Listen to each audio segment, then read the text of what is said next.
police etubulire etuwe ensonga lwaki Bobi Wine wamuyisa mu makubo g'enfuufu Museveni n'ayita ku main roads. If they can give that answer. Lwaki road map gye bakola ya campaign opposition ye bamuyisa mu makubo ga nfuufu ayita mu panya n'atuuka mu bantu balina n'ajjudde mukulembeze nti ate alina okuddayo kati ye Museveni ayambala engoye zaffe ez'obwereere kubanga era ngoye ffe tumugulira engoye actually ayambala miliyoni 2 buli kanaku tebamusasula miliyoni 3 ffe tumuweerayo sente z'engoye ayambala engoye z'obwereere atambulira motoka ya bwereere era naye ensi eno atambulira motoka ya bwereere atambulira motoka ya bwereere ayambala engoye za bwereere ffe tumuliisa ffe tukola buli kimu naye n'abanga ye ayita ku main road. Abantu jerega bawalukaga bwe mutwe mwayogeranga ku Ssegirinya. How many words did Ssegirinya speak in parliament? Nayo rafu nebizibu fena ne tumubeerako Ssegirinya bye yakola mu kaseera ke yaliwo nga mulamu akyatambula byali bingi nnyo n'okusinga ababeera ku fulo nga batuteeseza mu luzungu olukakali ne babala GDP mpozi 0.0 what ebyo abantu tebabitegeera bantu TV mmekano zosanga. Oli ku YouTube channel Agaliwo tuula kalira emboozi egwa makerenda.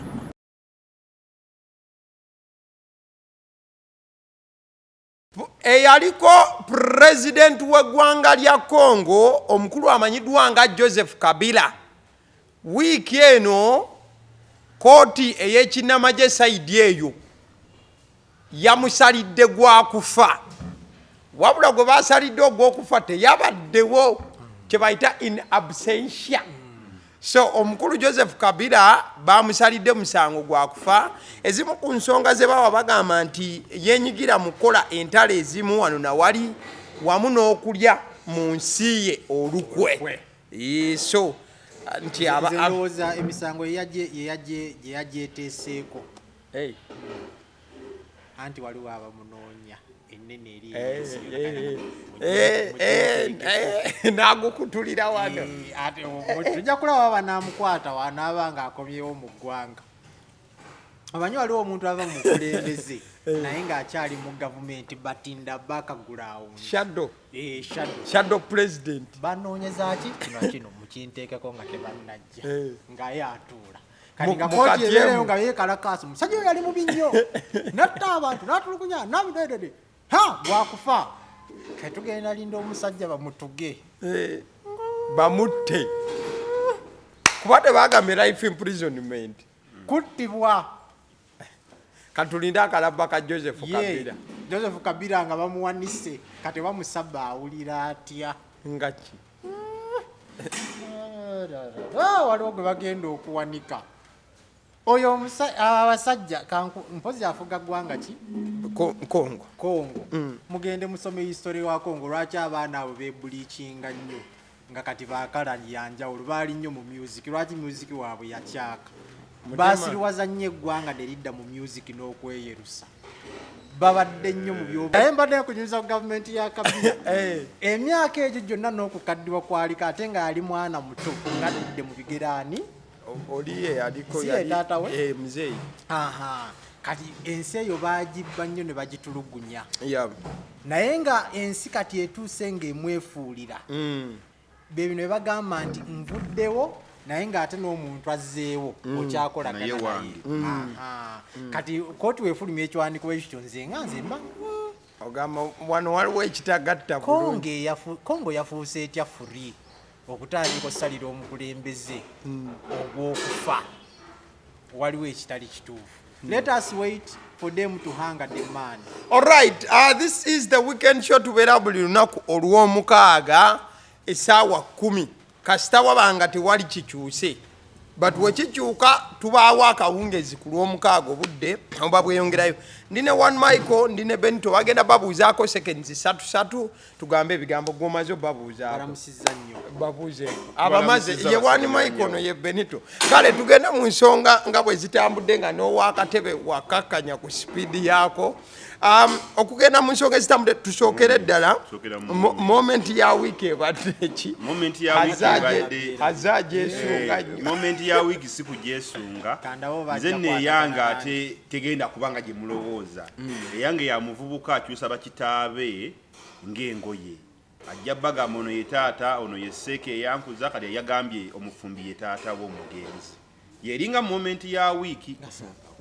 muveeko gwe yogera oli muleke moment ye bali muleke moment yange yawalukaga kutwala kaadi ng'agijja ku musajja alina masters degree kaadi abagigabye balina bye batambuza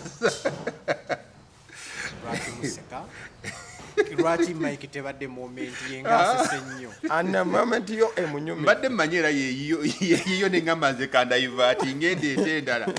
kuba ow'ekitiibwa kali ate moment yange agenda kugyogereramu nnyo awulira ayina bingi genda mu maaso tubuze ebirala kale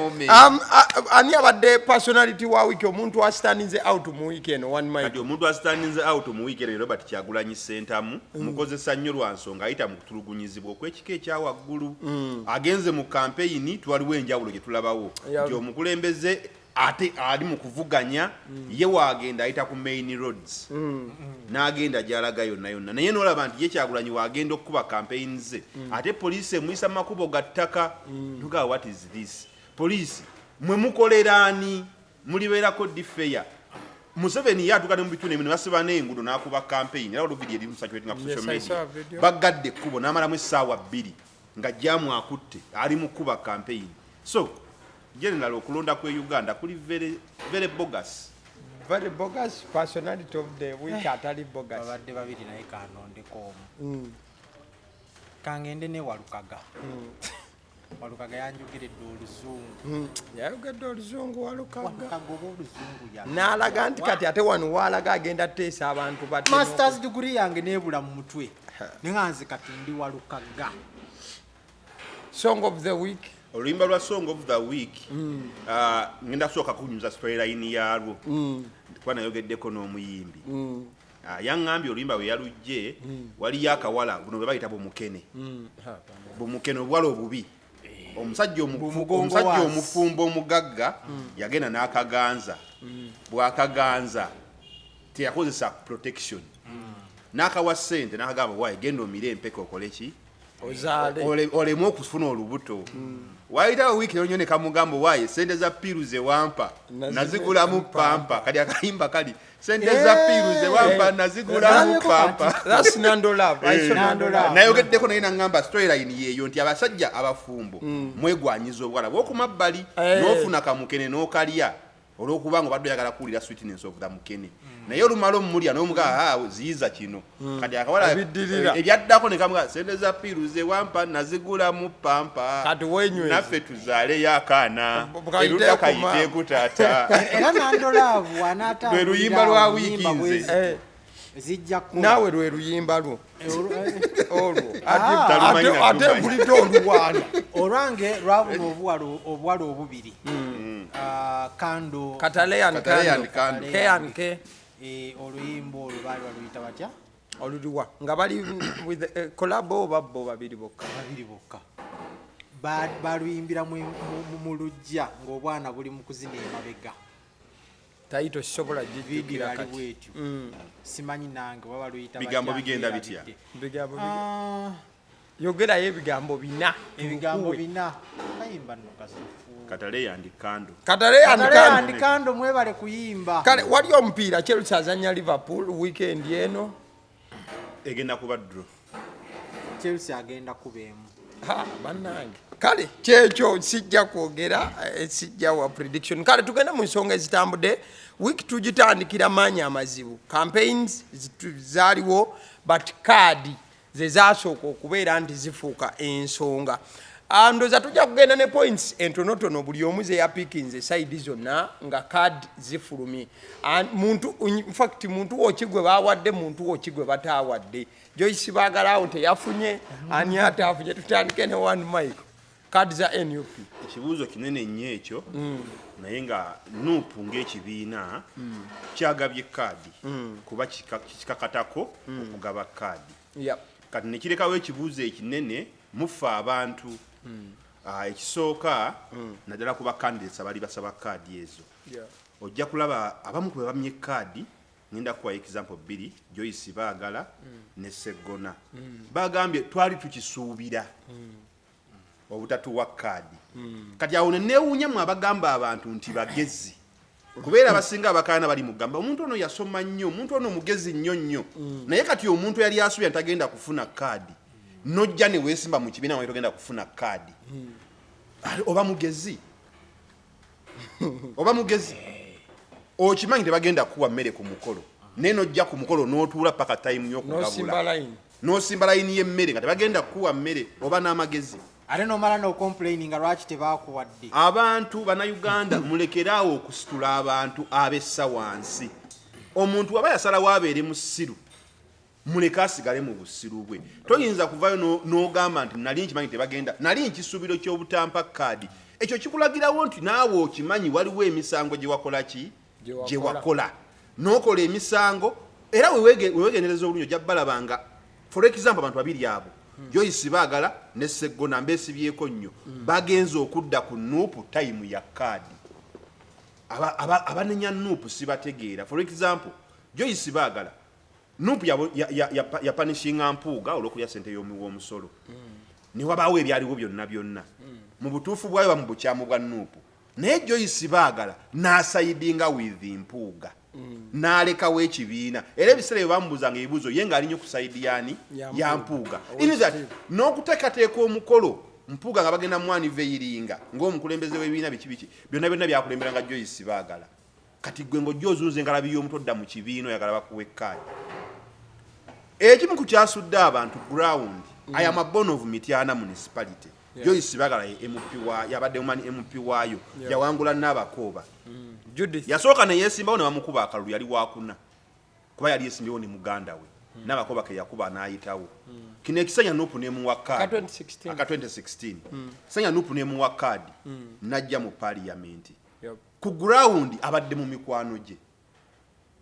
Kyekizibu n'abantu kye mutamanyi nti abantu baba ne group za mikwano gyabwe ye ground gye balowooza. Kati nga ffe abantu abatali mikwano gye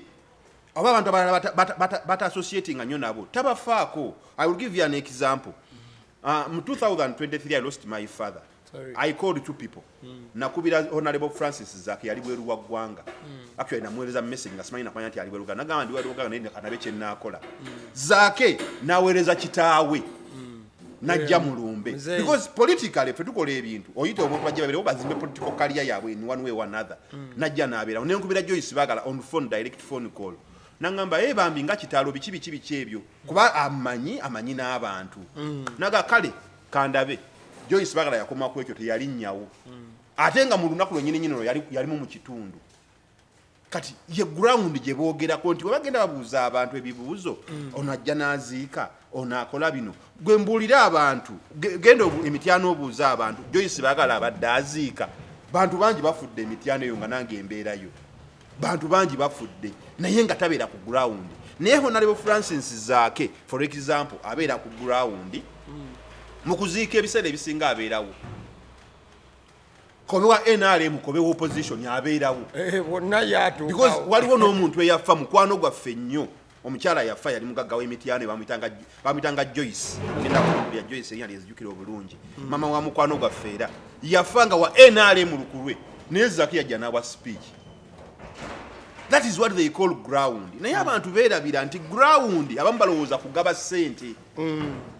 Naye bo bagenda bafuna obukundi bw'abantu baabwe olubatandika mu parliament kati gye bamusindika mu parliament bannamityana naye ebiseera ebisinga badde abeera Mityana waani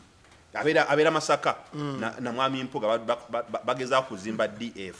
n'ebyabwe ebirala. Kati Ssegona for example Ssegona I have heard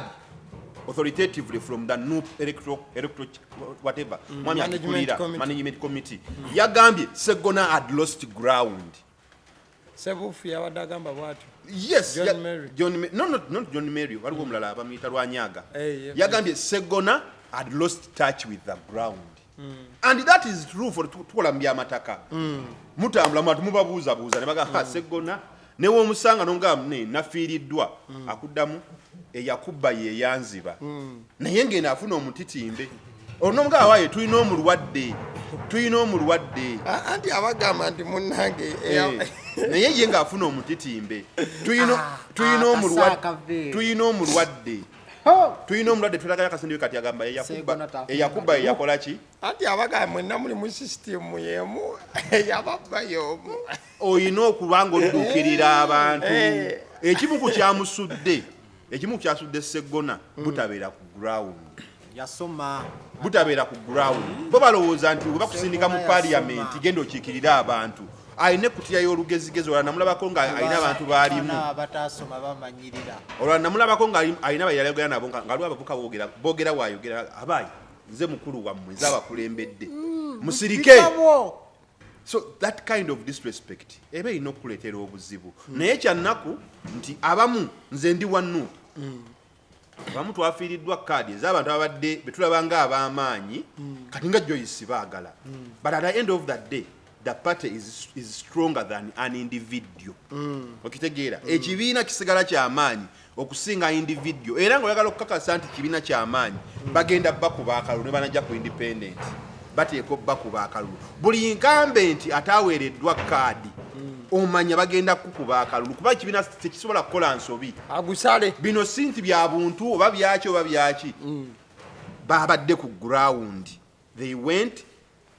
talked to people and they were given answers. Era ojja kulaba nga bagenze balonda abantu gwe basudde abadde ateekwa okusuulibwa waliwo weebusiro endala eri gwe basudde omulenzi omukono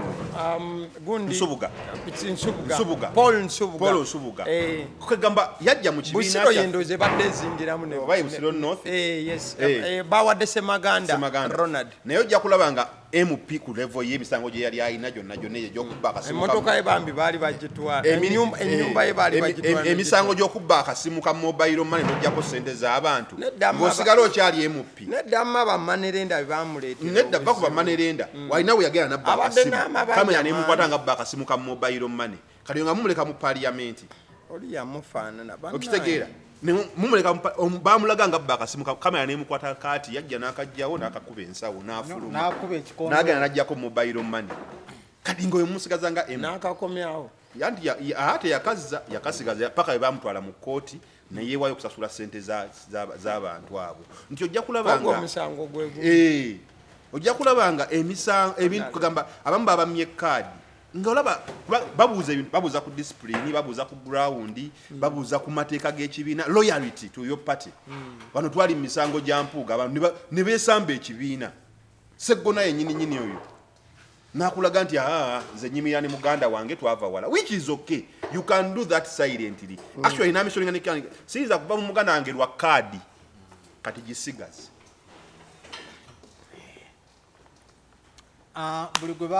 buli nuupu gwe yali erowooza nti w'amaanyi naye nga teyamuwadde kaadi tagenda kuyitamu bonna nali wano nenkyogera nti nuupu yakola akakodyo kamu kokka kesirabanko kibiina kye yakola yateekayo olunaku lwa kaadi neteekayo n'okulabula gwe wenna ataafune kaadi tewesimba ku munno togeza n'obeera independent ojja kufuna ebizibu togeza kubanga ojja kuba osazeeko ki obungi bw'abantu baffe obuwagizi tuuza nniya obeerewo naye togeza kati akodi bwe baakabatega sirowooza nga waliyo omuntu nabagamba this is a psychological game kati omulonzi yenna buli wanaalaba omuntu nga yaliko mu nuupu naye ng'ate ayambadde kala ze batategeera hajanga bano bwe bajeemera Bobi Wine bano yono gwe bagoba kati mubwongo bw'abantu bajja kubanga bakulaba nga kuwuliriza tukuwa akalu bannange mumpe ku kalulu nzize mumpe yoko kalulu eri kati navaayo nga nuupu eri kati navaayo kati ndi wano munkampeere wano wendi kati yabadde amanze nzasobola nze kamulonde nze Ssegona temukampeera ku kitebe ekitebe eri abo naye kati nze nkoze ntya wendi nzize abaana abalonzi obalabanga abalina support yo naye abaana abo bekyusa second egg bajaga ffe tuli babo webale nnyo okukola ate gwe wekka asobola wano waliwo eyabadde anyumya story n'agamba mbu mu kitundu mwe yayita waliwo yali anyumya story ey'ekivulu nga oli yamusanga ng'ali mu kunywamu namuga Sebbaali wano abantu ng'obuze nnyo abantu wano bakwagala nnyo omukwano naye ng'omuntu amunyumiza tamanyi nti ekiro ennyo ya performance show nemusala mwenyini awo kati be bantu oli avaawo ne bamulaga nti support bagirina ogenda kwetegereza mu bantu ate abazzeewo gwe gyova ate nga bali ku muwagizi mulala omuvubuka ono yabadde ku kampeyinlinga eyakoze eki kati beba abantu teri muntu nga Nuupu yakusudde ne woba wemanyi nti oli w'amaanyi otya ogenda kuyitamu tebagenda kukumbyako kalulu aba Nuupu bonna ebawa kadi nabagamba nti Nuupu yagobeera emitendera gino 1 omuntu gwe tunaawa kadi anaasobola okuwangula akalulu baagala kuwamba bitundu omukulembeze w'eggwanga lino baagala mulya mpolampola simanyi Nuupu bwenaatuuka nga yekyasinza ababaka mu paliamenti simanyi bakisoboka ebeere nga yalina ababaka mu paliamenti okusinga NRM omukulembeze awo avaako anti bwekikola awo amaanyi eba namangi buli teeka eriba lijja anti lwakuba nti ate omukono omukono aguteekako wano webamaliriza kati ebbaluwa egendawo olinajjamu olupapula nabuuza ate kino bateeseza nti andi mukama wange olina otuteekako kati awo kekakodyo ka Nuupu sirabangayo kibiina mube ku bino ebyabwandika mbwe aba bakugobye jangu eno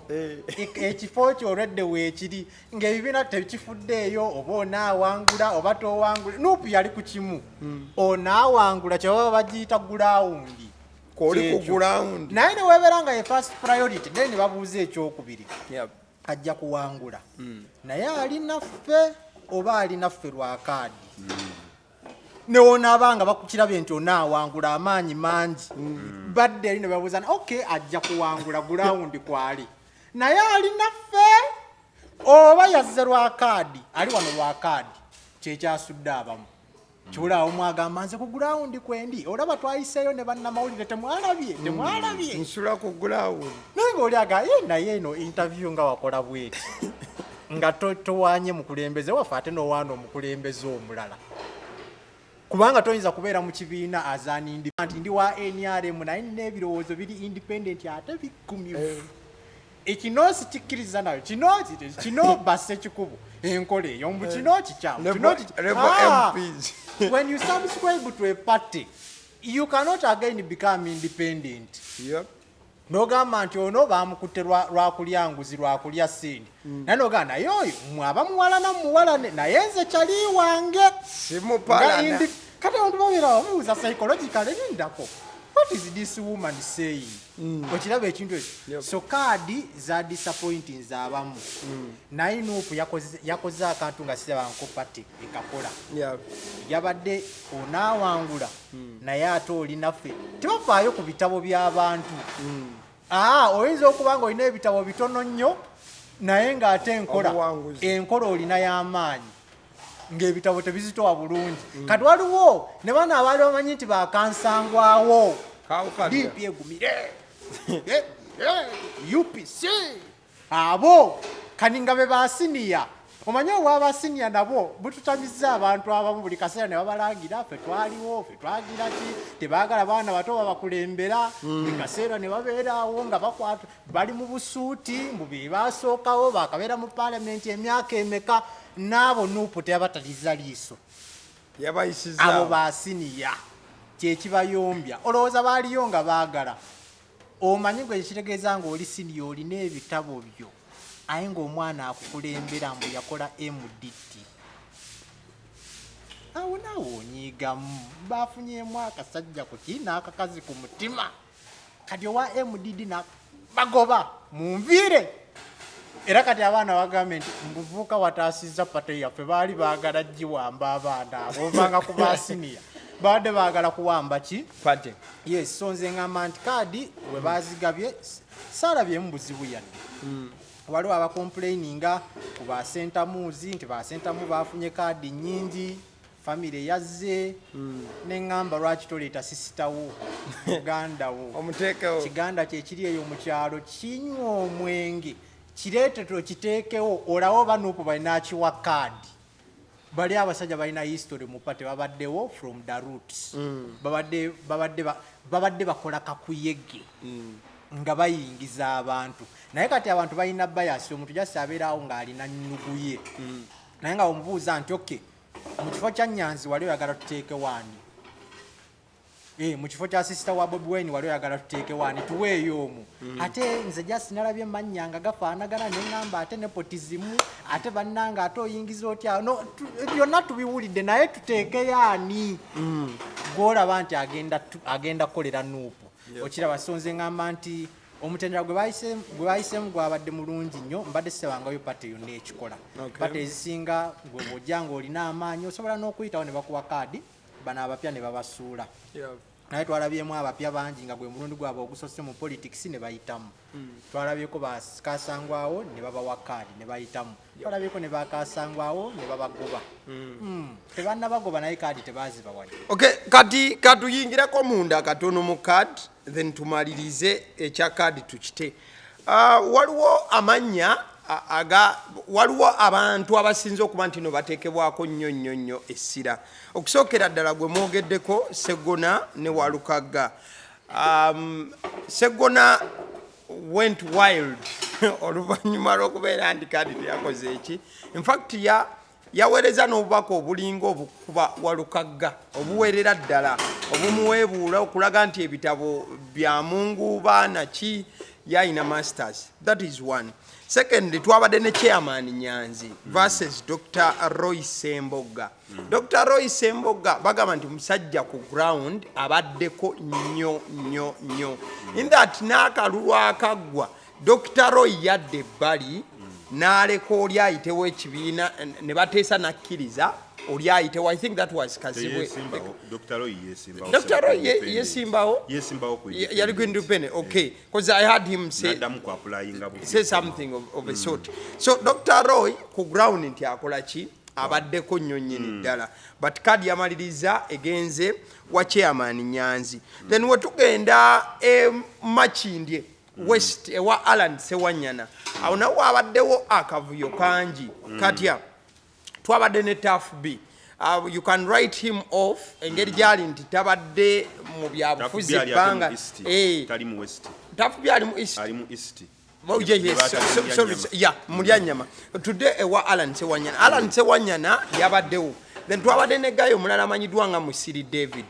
Musiri David kigamba nti ku ground abaddeko nnyo. But kadi bagiwadde Zahara Lubirika. Ata applyinga nako kukola ki kwesimba eyo. Zahara ya applyinga Kampala but bamugamya wano tuwadde ono naye katukuwaddewa. Musiri David ayinamu ku nsonga eziyinza okuba nti ziholdinga water. Mukalulu akaggwa it was even Musiri non Dr. Roy. Musiri yakkiriza Sewanyana ajje nga bateesezza nti Sewanyana kasita amalako kino Musiri yakwata kadi yaki yekibiina katale bamaliriza nga kadi bakoze eki bagiwadde Zahara Luyirika atagisabye nako. In fact Musiri yataddeyo petition ye agamba nti nedda then wetuvaawo tuyinza kubanga twolekerawa ewalala wabaddewo complaints z'amaanyi ku baganda ba Bobi Wine. That is Betty Sentamu. Betty Sentamu ava Gomba. Egomba Flavia Namulindo yabadde ayagala wennyini bawaddewo muganda wa Betty Sentamu muganda wa Bobi Wine. Then chairman Nyanzi this side atenga ne mwala wa Nyanzi yafuna card eya NUP mu Luka 3 agenda kwesimbawo nga kansala. In fact waliwo akatambi akafuluma nga chairman ayogera ne Brian Walogai yali mu NUP nga amugamba nti gundi namulonze kunkumira ddi alafomu zange muwala we okumuwa kati. So jakana wanu Michael okwatirawo kakati kantandike n'okukuba kwe nalabyeko eggulo nga Katikkiro ow'ekitiibwa Katikkiro akuba basajja baate. Katikkiro yakoze statement manyugo babaddeyo kaliisoliiso ddina abaawo nga babawadde freestyle obaako kooteeko isaawa. Katikkiro yagambye abasajja b'e Kampala baafuuka nga bannabyabufuzi bayayanira kaadi naye olugimumma n'agamba badde terina mugaso. N'agamba kiringa omusajja wanayayanira omuwala ng'amwegoma omuwala wamumma agamba kyembadde nkwagalako nkifuna ewaka kyembadde nkwagala kugenda kifuna ewalala kali n'agamba bannabyabufuzi baafuuka n'agamba bayayanira kaadi y'ekibiina we bagimumma n'agamba terina mugaso. Nze nalabye nga yabadde ali mu kuinsalutinga musajja we Ssegona. Kakati nayogerera ku Ssegona yagamba nti bamulonda Obuganda bwagira. Kakati tulina obuzibu n'abantu abalowooza nti baasoma. Njagala mugattewo ne gundi ne bitaano. Bitaano muyinza oba mumanyi waliwo omukyala bamuyita Bitaano. Bitaano naye yalinnye mu kyoto. Bitaano yabadde yeesimbye ku kifo kyekimu ekya Joyce Bagala. Kati ate ne bawa Proscovia Mukisa Nabbosa oyo yali azannya Nabbosa. Kati Bitaano naye alinga agamba nti waliwo entegeeragana somehow somewhere. Era Bitaano alaga nti bamuliddemu olukwe. Bitaano apanga mboozi ye. Tugale kubana abalowooza nti baasoma era batuyamba nnyo okuteesa mu parliament. Ngenda kuleetera mu Ssemujjuŋŋanda kuba alina speech gye yakoze nga alumba ennonda ya Nuupu ng'agamba olonotya omuyimbi okujja okusikira omuntu eyasoma amateeka okugenda mu parliament. Nenjagala mbuuze Ssemujjuŋŋanda ebisanja 3 byamaze mu parliament bajjeeko Museveni byateesa babikyusa. Tulina abasajja mu parliament nga bajja kuyimirira boogera oluzungu bateese nnyo naye nga at the end of that day agenda kujja wabulira sasanya ya President Museveni kuba Ssemujjuŋŋanda aba ne figures buli kimu aba nakyo naye at the end of that day tebituyamba. Omwana oyo n'akwata empapula okitegeera n'asika galubi naga Museveni yaspendinga bilioni 2 yaspendinga bilioni weziti n'agula obutambala bwa sente weziti nga byaggwa dda. Njagala ku example yina bawantu ye yalukwago nti agenda okayana ku kintu kireeta nga kyayita dda Ssemujjuŋŋanda mu parliament n'ateesa n'agamba nti bannaye Museveni kati agula obutambala bwa milioni 5 enwe yambala za sente bweziti waaba atambudde olunaku aspendinga tebiina mugaso aba amaze okukola ki nti ne woobiteesaako tebiyamba. Tutuuse ku mulembe nga twetaaga kibuli twetaaga bitabo because mubaddeyo ebbanga ddene abaasoma. What have you done? Museveni mumugjeeko abasoma ng'obatiisizza abeewanira mu level y'okusoma nti twasoma ni munnamateeka abantu bujjo badde bagamba Nuupu erwanyisa Buganda mulwanyisa abasajja bateeketeeke ba Kabaka kati tuleese omusiime essa walukagga musiime Kabaka yamusiima yamuwa n'ekitiibwa kyassa mubadde mugamba bulijjo nti mulwanyisa bateeketeeke kati tuleese essa saagenda kudda mu w'ekitiibwa naye si bye bimu ebigambo ebyo ow'ekitiibwa n'essa kakati tuvudde ku w'ekitiibwa tuleese omusiime sa Mathias Walukagga naye nga tuzze mu mazima Ssegona ekimu ku byamuleetedde okugwa twayogedde ku ground n'amaanyi ameemanye amampaati abaamulaba nga agenda otwala nomination forms kuba neesimbyeko bonna mulaba ani ayinza okunsinga ketudda ku bitabo tetudda mu kuteesa mu parliament it does not stop at bitabo na kuteesa mu parliament.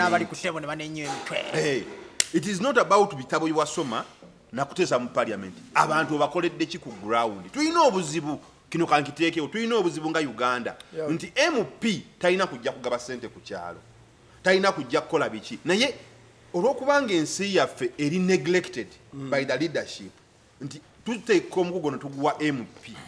netuguwa MP abooke ate kati kyekintu ekitambuza abantu nti era ground gye babadde boogerako MP akuyambye atya ojja kusanga MP ng'agenda nyumba ku nyumba ng'agaba omuceere aguwa abantu be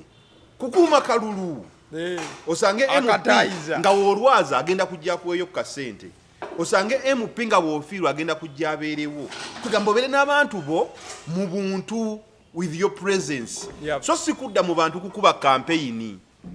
yagambye abantu bamugambye ajje ku independent babadde bantu bameka babaddewo abantu bamusabye babadde bameka anti yagambye nti olukuŋŋaana lwe twadde tugendamu abantu badde tebajjaawo nga bangi kati abantu bano buli omu n'asindika representative era buli muntu owedda gwolabaawo nga omuntu ogwo gukiikiridde abantu nga 100 okuva mu busiraawo era ng'abaana njagala kuwa example Ssegona okujja mu parliament yagira ku mitwalo 3.8 ekisanja kiri ekyasembayo before 221 yagira ku mitwalo 3.8 Nupu bwe yamuwa kaadi yawangula n'emitwalo 69 olaba wenjawulaawo nti yawangula n'emitwalo 69 times 2 of what he had gotten kati abantu abanupu abakulo naye bakusabye okomewo nga nemba badde bakola speeches ku mukolo gwo babadde okoze akakolo ko wakoze waliwo yagambye nti nfunye essimu okuva mu State House bangambye togenda mu DF Can you imagine these are the politicians Bobi Wine bali mukwejjako omuntu azze ku mukolo gwo ogambo jja kunyina naye agamba nfunye essimu okuva mu State House biri ku butambi no munayi nfunye essimu okuva mu State House bangambye togenda mu DF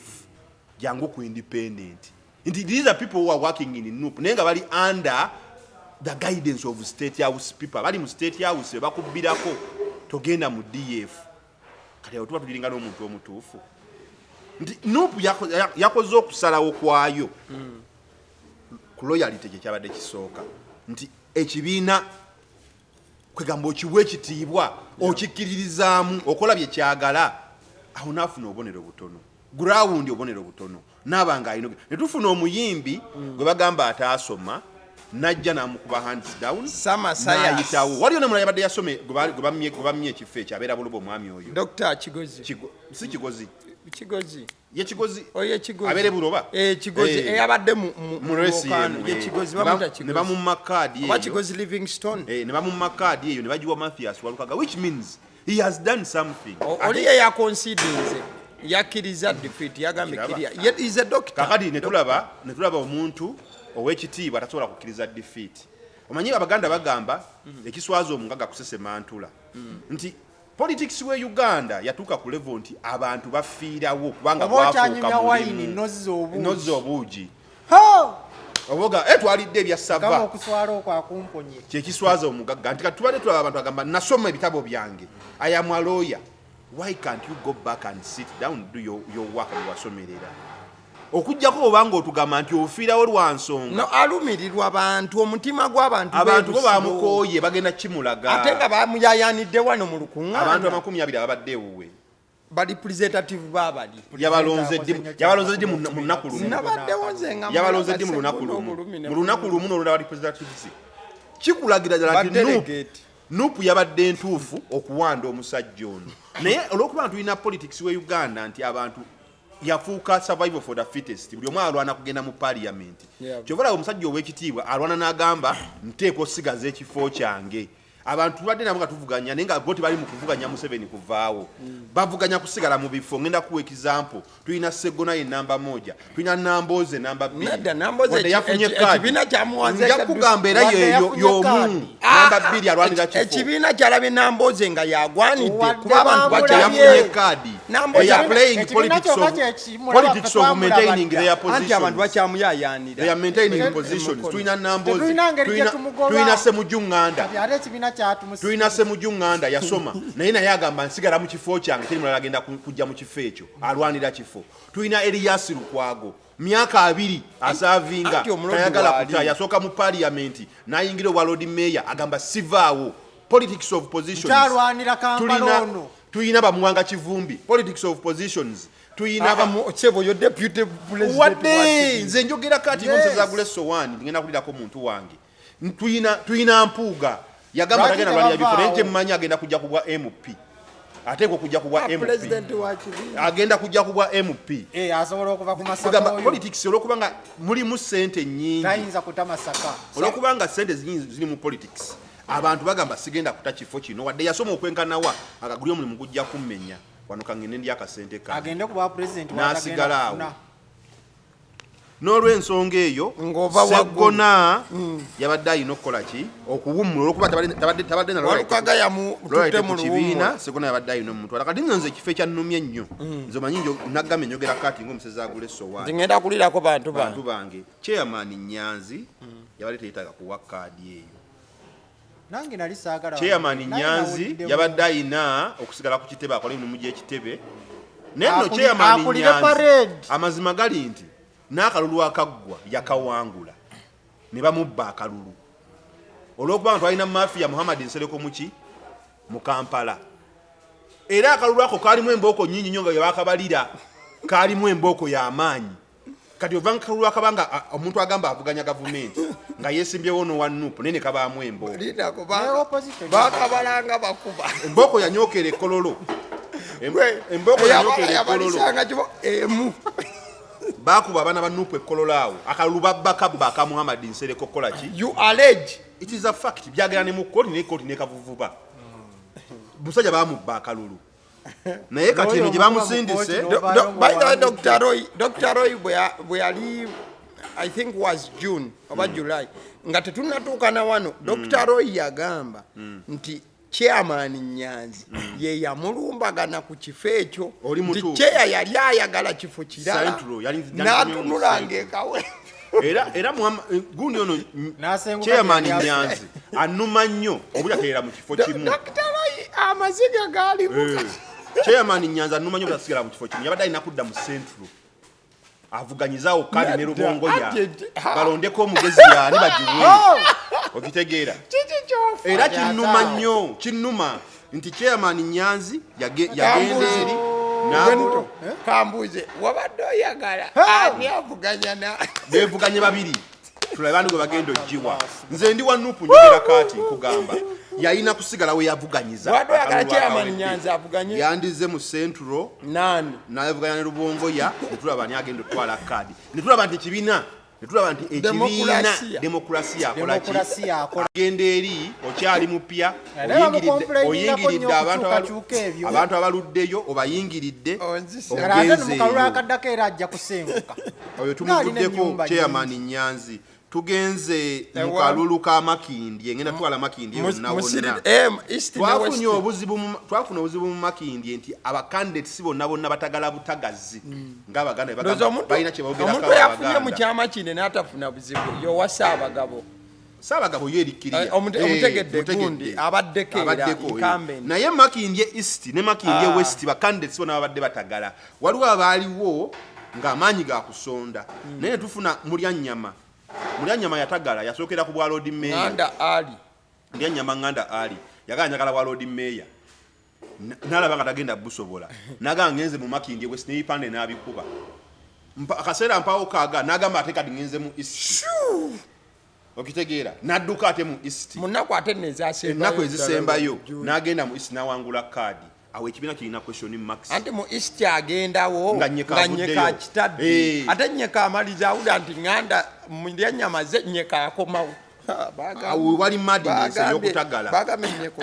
ye wali madness y'okutagala kati awo simanyi ngeri Mulyanyama gyafunyemu kadi naye okuba kibiina kyamuleese tumuwagire akole ki awangule Zahara Luyulika yasooka naku bipande ya Makindye West abatakimanyi yasooka okukuba Makindye West nzija kubwa MP wabikubya ne Mulyanyama n'akubya ebipande n'agamba kati kanziruse mu Kampala Central nga Malende mulwadde Zahara yatya Mulyanyama n'agamba Malende kalwadde kanzire mu Kampala umanya MP Kampala najjaawo abaye akamala okubisa ebipande Malende n'akomawo Malende najja bagamba n'ekibiina ne kitabulwa era akavuyo akali mu Makindye konna nze nina okukkiriza nti kavudde mu kavuyo akaba candidates bennyini abadde batagala obutagazi nti kati govudde eno oli w'amaanyi Zahara Luyulika mukazi w'amaanyi wasoose kujja bipande ya Makindye West gy'osula it is a fact yasula mu Makindye West akubiza ebipande byeyo atadduseeyo azze mu Kampala yonna Kampala yenna abatwala Makindye West yatwala biki ozze eno ozze okubyeyo enkambi Malende akomyewo Malenda akomyewo akalulu kagenda kutabuka webakuwa kaadi Malenda ajja ku independent NRM egenda kabba kati kaadi ezo netumanya olwokuba waliwo akavuyo ne bagamba katulabe engeri gye kikwatamu Alan aluzinze ground Ssewanyana ebya sympathy yo gamba nti bamusiba byali tebigenda muweesa kaadi na okumuweesa kalulu makindye abadde mu makindi abantu bagamba baali bakoye Alan Ssewanyana n'okudda luli eri singa yali kaadi ya Nuupu teyandiwangudde kalulu Faruku yali agenda mukuba kalulu muganda wa Latifu Ssebagala yali wa mukuba kalulu naye olwokuba naye yalunze ground ne bagamba akatukute kati omuntu annuma ye musiri David nti olwokuba nga abaddewo akavuyo kabana abakyala Nuupu teyagala bafira bamaanyi ku kitebe bamanyi mu kibiina musiri ekibiina teyazze jjo he has been there for a long time abadde n'ekibiina pakala basazeyo bamusacrificinge baweza halalu yulika yadde saddaaka kubeera yabadde alina otwala kaadi yaki ya Nuupu mu bitundu byeyo it was either mulya nnyama oba musiri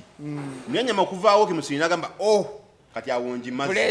naye laba ebyembi nga binajja bamusindikidde zaalalu yulika gamba musiri agamba yali atudde yali ku interview ku TV jukira olwokano musirirwe yalimu ba opponent be yali abamanyi bulungi ng'ekintu kyakoze kyawedde bagenda ofulumya lisiti awangudde kaadi nga ne ku lisiti yabazze bwali mu kubbinkana tabaddemu kati musiri agamba kye bamukoze makindi kibanga bwe tuli mu kulwana nze naawe muringi ono ye refali n'ayita oli n'amuwanika omukono era kituufu nga nze noono ffe tukoze kakati nze obuzibu ennyana ekibiina nti babadde balina okuyita abantu abo ne babatuuza ne babannyonnyola before even announcing era kiraga disorganization mu pate kyovola baba nabagamba ntutaka tusimba akalulu ka line erudda batuufu lwakubanga constitution emikono gyaffe ki misibe singa constitution yalutandwa tusimba akalulu ka line kuba kati akalulu ngaako kalina engeri gekaconfusingamu abalonzi lwakubanga abantu kati olwokubanga tuli mukwagala olwokuba tuli focused processed vote bagenda kulonda Nuupu because ekibiina kyebakola ki kyebakkiririzaamu tugende mu kitundu ky'erubaga awali mu Nakatemba Lubaga twawadde ne north then ne Lubaga south north ye ya Kawalya bamuwadde abaddeko era gwe bajiiza Kawalya yayiseewo oyo abadde alina ogiwangula kwate abadde na muntu w'amaanyi amuvuganya izerako eggayi simanyi oba yakola oba teyakola sirina bukakafu gwabeera mu Lubaga eno gwoyinza okutugamba naye nga izerako eggayi bamuwa kaadi Zaki Mawula wa meya yayitawo naye teyalina amaanyi amuvuganya ne tugenda mu Lubaga ye Lubaga north south eno north Lubaga south tugenda mu south yawali ya rain tomuteekako mbwe ya rain yali azzeemu kuzannyamu andi gyabadde ayagala rain yalina kgenda ku bwa kansala LC3 bwe bwali bumusaana so si MP waliwo ekitiibwa kyolaba yalina kutandikira eyo wansi ne musajja muyivu yalina obuyivu tebuyamba primary school teacher ku Nuupu tebuyamba primary school teacher tebuyamba nnyo kiri awo obuyivu buyamba nnyo ku DP ate obuyivu mu Nuupu tetubutunulira nnyo nganso tunulira ground era singa Mawulana agenda mu DP mawa agenda mwaniriza ne kaadi ng'agikutte mu kadi Mawulana nze amagezi gemuwa rain era kyensubira rain yasazeewo naga tagenda kwesimba oyakkiriza ebyavudde mu kulonda kuba tayinza biwakanya naye akimanyi talina maanyi kati omuntu abadde akayana ye incumbent gwe bamyeka Alozias Mukasa naye akoze eki abaddewo ku lw'abantu omanyi ebibuuzo tulina okwebuuza akoze eki okugabira abantu empekeza fako oba okutuula mu parliament n'asirika what has he done empeke yali ye nannyini faka nti yakola akabina yakola buli kimu yakola figa ekyo tekikuweesa kalulu kuba abakastomers abagenda okujja abasinga abajja ofuna empekezwa ba mu bitundu byanjawulo so si kifuntu okiikirira mu parliament yali ayogeddeyo ki ne Katolo Maninge yamusira Katolo Maninge anawe n'agamba no ate ekyajjisaako Katolo Bwama kyekimu ekigisizaako noono kigambo butaba nakyoyogera mu parliament because of the language katutwaleyo omukyala eyasoma ate nga naye yatuwa chance n'okola ki ne weesimbawo olulyeri ne Nansano jayitayo Eugene yoyo w'amaanyi Nasolo Eugene and she has support on ground and I believe she's going to win. Bwe tugenda mu Nansana municipality Zambale Blasio mukasa it was a sure deal. But Kaweddemu ate mukambwe nnyo omanyi olwokano olwo lubaddemu Big Eye ne lubamu Kaweddemu. Then there is the incumbent that is not being talked about. Yabivaamu Wakaima. They are applying. He did nothing on ground. Mbuza, they are applying. He never applied. Did you see him there? He didn't because abatenga abere mabega w'omukulu ayagala kifondoza agenda kufuna kifondoza ku gundi ku Nuupu ayinza okufuna ekifo kyagenda osavinga wobeera nga nawe weepimapima muno ga nkoze eki nteesezza ekirala Kaweddemu okusinziira bwe muwulira agamba nti era naye yayina enteeseganya somehow somewhere. Kaweddemu wamulabyeko komanda ye NUP komanda Nansano yajja ne katrakta nakola na pick up nakola katemba yakoze nti buli kintu abikole obuzibu tulina n'abana b'abafuzi abasinga noono omuteeketeeke Ssegona kiki esitakoledde Nuupu tulwanyisa Museveni lwa press bakagamba nalwana naawe oza si kye sitakoze. You don't have to work for Nuupu, work for the people. Okitegeera, work for the people you represent. Obeeko kyogenda okola ofune kaadi. Tugenze mu Mityana Prose Mukisa nzano oyo yannumyemuko Prose Mukisa Nabosa naye yali yetaaga bwa kansala si bwa MP yali yetaaga bwa kansala si not that level of MP mutono eddoboozi terivaayo bulungi olwokuba twafuna ekizibu ekyanti omubaka gwe twawa kaadi yaffe yasalawo agende e Masaka abeere e Masaka afuuke sekretari wakiri ekibiina akole buli kimu mukiri ekibiina nga tulina okusaddaaka kati bannamityana muyire Prose obululu ajjenga umani MP wamwe naye kagenda kuba very tight akalulu ako kuba tulinayo omubbi n'abakoba akalulu akabba akabba abba akalulu era okulana kugenda kuba kwa maanyi nnyo ne tufuna obuzibu nti tulinamu independent oyo Joyce Bagala ajanga independent Joyce ajanga independent nze natidde danze ngo wa Nuupu mu Mityana ndaba nga bayinza otukuba akalulu kati kubagwe tulese ate bakuba batyagala wagambye Joyce Bagala ground tajirina talina ground naye agenda kawulamu ayina mikwano gye babadde aweereza friends of Joyce Bagala banywa nabo bia balya nabo embizzi abo bagenda kwonoona akalulu kaffe actually nze kati kankule ekiri ku ground ye Mityana n'abasinga okukayana ababadde mu nkwana mpola tufa ababadde mugundize mu kukayana kwe babadde akunganya ova mu makaadi abasinga beenaalemu tubamanyi kiringa zaake gwe yakubye kaadi abadde basinga omupika omwana oyo abadde basinga omupika abapika Mugisha Munyalwanda wa Kabaka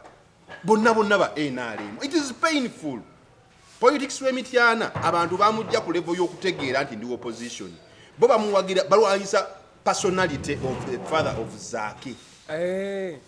balwanyisa personality of the father of Zaki lojja alabanga omuntu ayimidaga tujje butebi mu kalulu mumugiremu Zaki ye yesimbyewo si butebi oli tata wa mubaka niyo olabanga balwanyisa Zaki because NRM nga yo musajja oyo yabalemesa ekiswaka ali wa NRM n'abavaamu oyo obutebi n'abavaamu nadda mu opposition kati bo kibaluma era NRM yepushinga abaana abasinga ne bola bali mu kusaidia ya Joyce Bagala ababadde kabagake bonna ba NRM abali kusaidia Mugisha amga ajenga independent ba NRM lukulwe febe tumanyi nga bali ku ground ye Mityana n'olwensonga eyo abafunye kaadi mu kumaliriza mugenda kikuba ne waliwo twetaaga okuteekamu essaala olwokuba tugenda kufuna obuzibu bano ba independence abali pushed by NRM akasemberayo ddala engeri gy'oli wa Nuupu nako nkayisaawo waliwo kanso Muyizi waliwo gayo oyo mutonotono bw'ati abeera nnyo mu kooti nga bw'olaba Shami mu Malende awolereza nnyo abaana ba Nuupu buli wamu abeera nejjo bwe babadde yabaddewo Muyizi tebaamuwa kaadi in a very painful turn of events kati nga bwe bagimma Flavia Namulindo mukwano ga Bobi Wine nga bwe bagimma Patrick Omujuka kalulu kali akaggwa Nuupu ebe ekola ebintu byayita mu criterias obibuzo yaffe obisootya ground eyimiridde Samuel etya ebibuzo bya okitegeera ayinza bayita ebibuuzo naye nga ground taliiyo tulina problem ffe nga bannayuganda ojja n'obeera ekampala emyaka 2 oba 3 togenda mu kyalo kalulu katukalonga akagenda kwesimamu kino kifo that is not how politics works kati ngenda kuba kyakulabirako Flavia Namulindwa weeru mukwano ga Bobi Wine she's a celebrity abadde mu America akomye emyezi 4 emabega ayagala kufuuka MP nonsense just nonsense beera ku ground yalina kujja myaka 5 teyalina agenda mu America akalulu kago yandibadde asigala waneeno n'okolera abantu n'obayitamu you build something build trust of the people bagambe ono agenda kubeerawo tulabye ko balonda kuba kansala abasinga bafuna kaadi olamala ofuna ebifo bamanyi balafuna sente ku account ne bagenda ne wabweru eggwanga bakyaliyo kati abantu banakwesiga batya bagambe Flavia agenda kusigalawo tazze kufuna musaala agenda mu America kuba osobola ofuna n'oyitamu sente zigenda ku account n'ogenda mu America so it takes the trust of the people bogenda okukiikirira so sigamba nti nze ni mukwano gwono oba nze ni muganda woono abamulidde Bagala Bobi Wine abalidde akalulu babadde mu bantu tovudde from nowhere have you been on ground yesinga odikamininga akalulu ka Nuupu kuba ina 60% ojja funa 30 eri ofune 10 bakumme kadi okubejjejjerebu nga tulaba ogundi wali mujji kuba Ssegona Benito genda ku ground bonna tubogeddeko nze okuwabula kwange kugenda eri Musiri ne Flavia tebageza ne bava mu Nuupu balina omukisa gwabwe Musiri yazeeyo ku kibiina ya petition Musiri lwakuba bano bonna abagamba twalina enteeseganya pate yakkiriza enteeseganya oba zaali wakati wa bawandiika enteeseganya za Musiri ne Ssewanyana Lubongo yazirimu that I can authoritatively say. You are mentioning individuals. No, auntie. Saba wanisi. Yakirimu era omwana yajjeyo n'ebifaananyi kuba ffe twadde tubirina. Bongo yangasikiriza ebifaananyi byogera. Ekikiriza enteeseganya kitegeeza kukkiriziganya kubaako obuwandiike basayininga batulage Musiri yatuwadde ebifaananyi nga kubanga ate obuzibu okujjako ng'ogamba nti Lubongo yabadde ne ku komiti esunsula kati ate ayo ekyo kiba kifa mulina okubeera nga either waliwo we mwasayininga kati Musiri agende eka kati era ne muteeka ekiwandiiko ekyo ku ntebe za Nuupu eziri waggulu higher tables nebagamba tukkiriziganyiza ndekedde ono so nze ngamba Musiri bamuyita Musiri Musiri agume Musiri waliwo ogenda okufuna akalulu nga kalinga omuki netaafu byakona mimiro saidi eri etaafu byonna balina kuba bakansala abo taafu byatuleke taafu byatandise n'osomola ebyama waliwo lwobeera ng'oweera ng'oli taafu naye nga toli taafu kali taafu B naye politics ono yalina kugenda kuba kansala so si kwewanika abantu bamusaba bantu ki erinnya erisembayo lirye B taafu B leeta B kale nze ngambye nti sireeta oyagala kunjogeza biki taafu B agende ku bwakansala waliwo no Big I omanye abayimbi tubeera n'amannya agakanga no Big I considered defeat yakkiriza naye ne bwana abajja ate tadda ku bwa MP anoonyeyo akafo akatandika eno wansi waliwo abantu nga ku ground anyweddeko okiraba so Flavia n'ekirala Flavia mbadde nkugamba naawe tova ku Nuupu beerawo toddayo Bulaaya anyiga ogenda okomawo nga ground tokyaliko ne Wycliffe Jean ayagala okufugako eno ayiti ate nga bamugamba nti yali tabaddeyo kumala omusajja oyo yatusindikiranga mobile money ayiti nate baga yali tabadde ku ground nendoza yazimbawo biki amasomero biki no yatunula ayiti nga kasi katono bwe kanaka kano nkasobola bakampe akati abazeeyi beeri ne batuula mu komiti this is the man who sings and he has a lot of English is ours nenga oluzungu yali afuuwa lungi afuuwa lungi ate bali abanaiti kati bagenda okubalamu ne bamugamba nti mukulu tusiimye nnyo empeereza kuba otukoledde bingi naye weetaaga ojje wano obeere wano emyaka 5 kati ndowooza ate Wycliffe n'abalamu ensiri eziri ayiti n'okufiiringa gundi ya haiti eyo kati ye Flavia tomala gabeera bweru n'ogamba nti nkomyewo myezi 4 5 3 mbu kati nzize bakulembera okulembera baani ng'obadde mu sama kana yabeerewo taddayo Bulaaya abeerewo ku kitebe yaniriza ku bantu tuuza abantu kola kampeyini kuyege byonna ebyo nze nawuliddemuko awo beninamu nnyo hope nti maybe mu myaka awo egijja bayinza okutuuka ku buwanguzi abo ababiri Ssegona atuleke omanyi omulundi ogwasooka ono wa DF omukulembeze yani Democratic Front omukulu Mpuuga owekitiibwa nga bakamufuumuula munno yawandiika ebbaluwa neŋŋamba Bobi Wine nti enkyagoba omwami oyo naye lwakuba Bobi Wine yalwawo kuba nasoma ekiwandiiko kya Mpuuga ng'ayogera with a lot of authority ng'alinga ye mwenyini party neŋŋamba ono omuvubuka Bobi Wine, how can you allow the person to write such a letter as if he's above you? Nga letter nagisoma ng'alinga agamba nti oba nuupiye kati ye Ssegona yena okujjako nga batamiivu okuwa omuntu omulala emitwe tegikola bulungi ize qualification ze naleeta ne bamulaga bakwatawo sawo buno bunno problemu bwajjayo certificate taziteekawo zonna ajjayo bina bawadde ebyo bimala okujjako nga batamiivu ate era yakizzeemu yamaze n'akiddamu yabongedde ekirungi nti ne MP waffe oli ow'ekira naye yatukakasizza nti omwami oyo kuva dde alina olugezigezi kuva dde eyo mu ssomero olugezigezi agenda bambi eyo nejjaye temulowooza nti akikola bukozi atunulanga atayagala baatukakasizza no yazaalibwa bw'ati omwo mwakanulira amaaso bw'ati ng'ayogera olugezigezi ne mu feesi lumulabika nategedde Bobi Wine cannot contain this ekisinga okuneewuunyisa mugamba kimanyanga tebaasoma kati ogamba ogerageranya Walukaga butasoma nga tulina prime minister nedda no sebo you allege aina equivalent sinenga owa P4 you own your ambe kyo gamba oyamba prime minister minister abaterega ba Walukaga bwe mutwe mwayogeranga ku Ssegirinya how many words did Ssegirinya speak in parliament nayo rafu n'ebizibu fenna ne tumubeerako awasegirinya bye yakola mu kaseera ke yaliwo nga mulamu akyatambula byali bingi nnyo n'okusinga ababeera ku fulo nga batuteeseza mu luzungu olukakali ne babala GDP mpozi 0.0 ebyo abantu tebabitegeera bantu TV mmekano z'osanga nga zikwata live parliament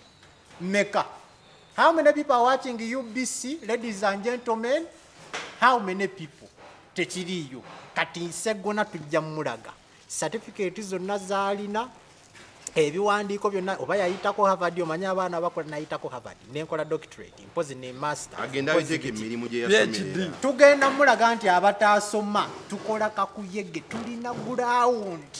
Ssegona tugenda mulaga omwakanulira amaaso bw'ati ng'ayogera nju ku nju ate omanyi Walukaga afukamira ne wansi Ssegona tayinza fukamira wansi alabira ddala nga mumuswaza abataasoma mumuwunyira inaayoge kwegamba Ssegona yalabye nga namulaba ne we yalinga ku komiti za nuupu nga alabika ng'omunene nnyo okusinga nuupu ng'era atunulira bw'ati abayaaye ku nuupu n'agamba Ssegona oba nkola kiwano olunaku lwe yagenda nga bagenda okutwalayo nominations before actually nomination nakulasa okutuula bayali amaze ebbanga tagenda ku nuupu abaana baamukuba olube ng'atambula atunula ati baga bino bimpunyirira ki Ssegona kwaga yatuuka ng'awula okuwunya yatuuka wali ku kitebe kifo kikyamu ekibiina nga yakivaamu ddala ng'akomyewo lwakkaanya nga tabitegeera. Then this gentleman told him, those things they are for those boys. These boys, hey, who is that one?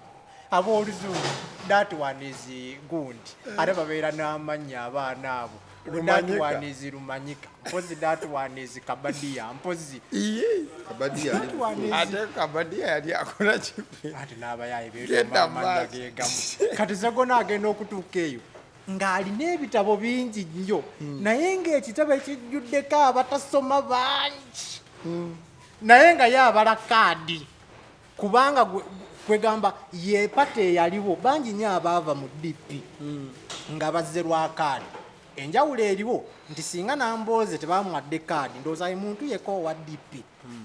gwendaba abaali ab'amaanyi eyandisigadde mu nuupu ate nga ne nuupu yandimuwadde ekifo ekirala yeyeka naye ng'abasigadde baali banoonya ki kaadi kati Ssegona olutagifunye kati atulangira butasoma kumanye abaana abo basoma mu masomero eyo statement ke yakoze nagamba omanyi omukulu oyo Walukaga ansinga obukulu kubanga baali bayimanya Livingstone nga nze ndi mu ssomero nsoma yabadde amanyiira Please, totulangira butasoma. Why are you making us feel bad?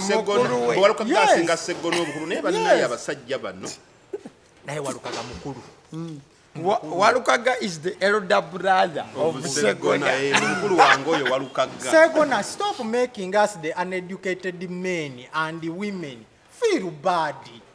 Kazera natukuba ebitabo mwasoma ebitabo kabimuwe kadi mwasoma kimwe twasoma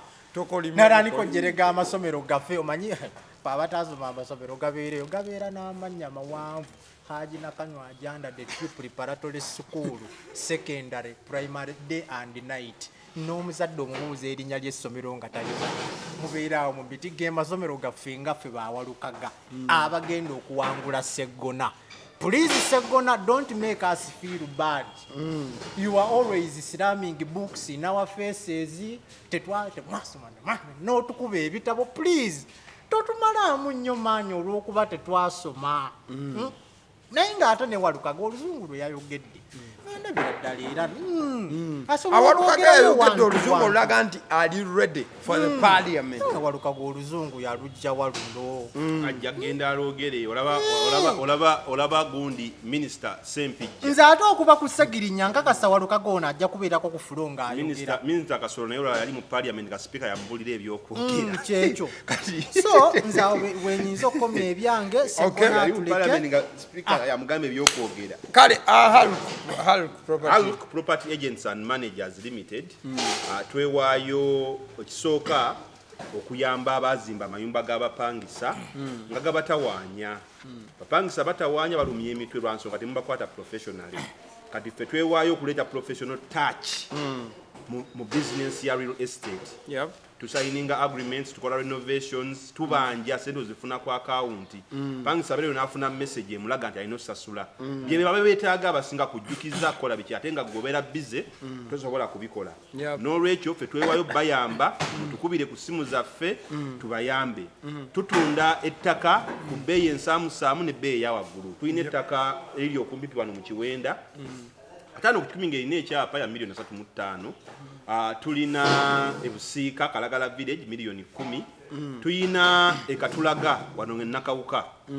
Plot ya milioni 2 atano ku 10. Tulinawo ne half acre ya milioni 7.5. Naye nga tuteesaamuko tekawa makaago kumpi n'ekibuga. So mutukubire ku 077 7.5 819 oba 0702 7.5 819 tubayambe. Faba Hulk Property Agents and Managers Limited, Holistic Service Delivery. All right, nga wiki etandika tujitandikira mu campaign zezakikinze off weekend je tuli mu kumaliriza. Bobi Wine nasimbula Busoga side eyo mwami Yoweri Kaguta Museveni mulaba launching a manifesto wali emunyonyo. The rest is history. Wiki netandika okumanga ekola ki ezitambula ono namulabyeko Albertong nemulaba Apak mwami Yoweri Kaguta Museveni wamu ne mwami Kyagulanyi Sentamu Buyende Yogera Luka ne wasigadde side za Busoga. Ekyabaddewo oba talking point esinga okuba enkulu eyokuba nti Bobi Wine asanze okusomooza. Babiri bebogerebwako ennyo because they are the contenders okusinziira amaaso nga we gatunudde mu line efaananako bwetu. Afunye okusomoozebwa nti even yesterday yagaaniddwa okugenda yabadde ava Mayuge yabadde adda Mayuge I think nga yabadde agenda Iganga ng'ava Mayuge poliisi nemusalako wabula Bobi Wine agamba poliisi yamulemesezza okugenda era campaign nezisazaamu ate poliisi yeegamba nti Bobi Wine alimba tetunnamulemesaako yeye yakoze ekyatuleetedde fe okumukola ki okumusalako. So a lot is going on. By the way, ne Palaso namulaba officially yegatta ku NUP mu butongole ebitakyali nti ayogerako kano nakali, era yagambye nti ensonga agenda kuzogerera ddala newankubadde nga mukulu we musajja asiba mu saati eya yero eriko baje ennene ya baasi eraga nti national resistance. Palaso ekyamulese mu NUP kivulu kumusala tewali kirala. Bategeera nti abantu bakoowa NRM kuba Palaso yali ku side eri wadde yakikola nga indirectly nga tatavangayo kwogera kati olwokuba abalala bagezezzaako ne balaga side gye baliko ne bajjuza kubanga sirina bukakafu nti Palaso NRM yamuyise n'agaana n'agamba sijja beegattako nga bwe bayise Kamiliyoni ne Wizo. Sirina bukakafu nti Palaso bamuyise n'akola ki n'agaana nene NRM yennyini tekuba yataddewo yabaddemu n'embeera y'okutya nti bwe tuleeta alien skin mu kampeyini zaffe nga Palaso wali bagenda kulwanira mu kampeyini zaffe ne bagamba oyo katumwesonyiwe tuyite Kamiliyoni ne Wizo. Era Wizo abeerayo ng'akooka lwakubeera Wizo kale yakooka mayiminzi amayiminga abatayimba naye ekya Palaso okwegatta ku NUP I don't think it was politically initiated. It is because of the money. Bivulubye so yasembiyo kola ya musaze nnyo n'agamba kadize ku ludda lw'abantu maybe njafunayo favor. Kati campaign ezigenda mu maaso tulina obuzibu nti ebintu ebibeerawo bizze bibeerawo ebbanga lyonna bizze nga bibeerawo era si byakukoma kati. Poliisi eraga right from the start nti ye bakusaidi yaani Yoweri Kaguta Museveni. Waliwo ne nabye omusirikale omu amayinja ng'ali mu campaigning era Yoweri Kaguta Museveni. Poliisi nebeera watasobola kukwata muntu ng'oyo okirininga erinnya lyayo but because they also know they have to be paid. Basalawo ne bagamba wayi katwagire omusajja tusasule era kijja tubeera kizibu nnyo nga bannayuganda okwenunula nga tukyali mu mbeera nga musirikale akuuma oba omusirikale alina okuteekesa amateeka mu nkola asigala alowooza nti olw'okubanga alina okufuna omusale wa Yoweri Kaguta Museveni gwagenda osigala nga adifendinga. It is a fact. Bobi Wine bamuganya okgenda era video zalaze nga poliisi esazeeko ekubo lyadde saleko. Poliisi yatubulidde ensonga lwaki yamuganya okgenda. Anti poliisi kyennyonnyola kye egamba nti awe yabadde ayise okusinziira ku roadmap eyateesebwako aba security wamu ne NUP ne Electoral Commission si wewe yabadde alina okukola ki okuyita era poliisi egamba nti Bobi Wine teyamubulokinze ye Bobi Wine yagudde bugwi mu nfo yaabwe nga bataddewo yasanze nga bateesewo poliisi etubuulire etuwa ensonga lwaki Bobi Wine bamuyisa mu makubo g'enfuufu Museveni n'ayita ku main roads. If they can give that answer lwaki road map gye bakola eya campaign opposition ye bamuyisa mu makubo ga nfuufu ayita mu panya n'atuuka mu bantu balina najjudde mukulembeze nti ate alina okuddayo kati ye Museveni ayambala engoye zaffe ez'obwereere kubanga era ngoye ffe tumugulira engoye actually ayambala miliyoni 2 buli kanaku tebamusasula miliyoni 3 ffe tumuweerayo sente z'engoye ayambala engoye z'obwereere atambulira motoka ya bwereere era naye ensi eno atambulira motoka ya bwereere atambulira motoka ya bwereere ayambala engoye za bwereere ffe tumuliisa ffe tukola buli kimu naye naaba nga ye ayita ku main road ne konvoyi ye kuba baatugala ekyalemesa Bobi Wine okuyita ku makubo nti aba ne konvoyi y'abantu naye Museveni ayita ku main road. Kakati ekirala nze buli ekigenda mu maaso si kyewuunya because it has happened initially and it will still do what happen. Kyesitamanyi nti akalulu kano opposition kiringa ekiraga nti akalimu ogu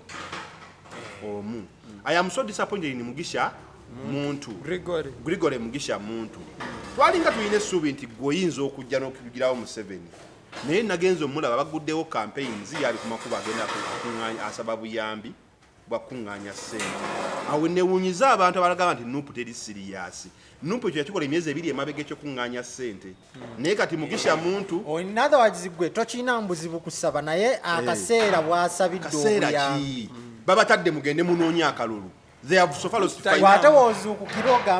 They have so far lost 6 good days. Bali mu kuŋŋaanya ssente mu tebalina ssente kwe kulina n'omusajja w'omuto olusaniya Munyagwa Matevu yadde talina Naye agamba talina abantu ssente. kaba mukuŋŋanyize ku senta awo naawo ndaba basudde abasinga abali awo babaleeta bulesi ku kyakanja katuteekamu katemba kati go ŋŋamba otya tanazikuwa Museveni yakuleeta Mugisha ayinza okuba mutuufu naye alwawo ati. ani amubalira Mugisha muntu ku seniority gy'alina gwe otandika otya kati okugamba nti kuŋŋaanya ssente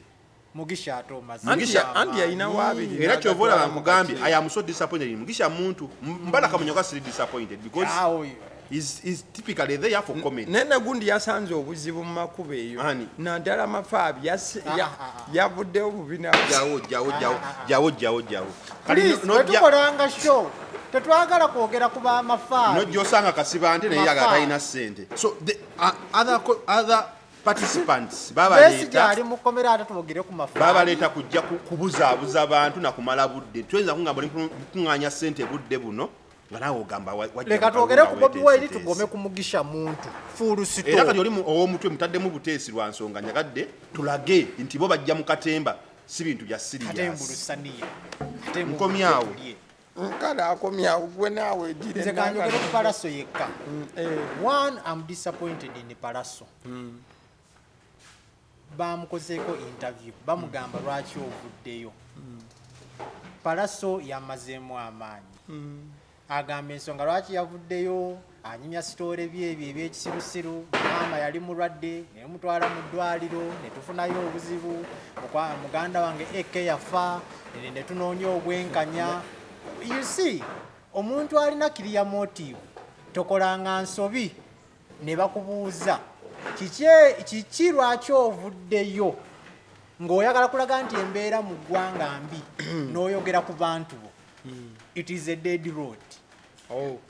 anti kati kiba kitegeeza nti gofaayo nnyo ku bantu bo kubanga Palaso akimanyi bulungi wano muganda we yalwala nebamukwasa yani juli biki eyamutwala mu America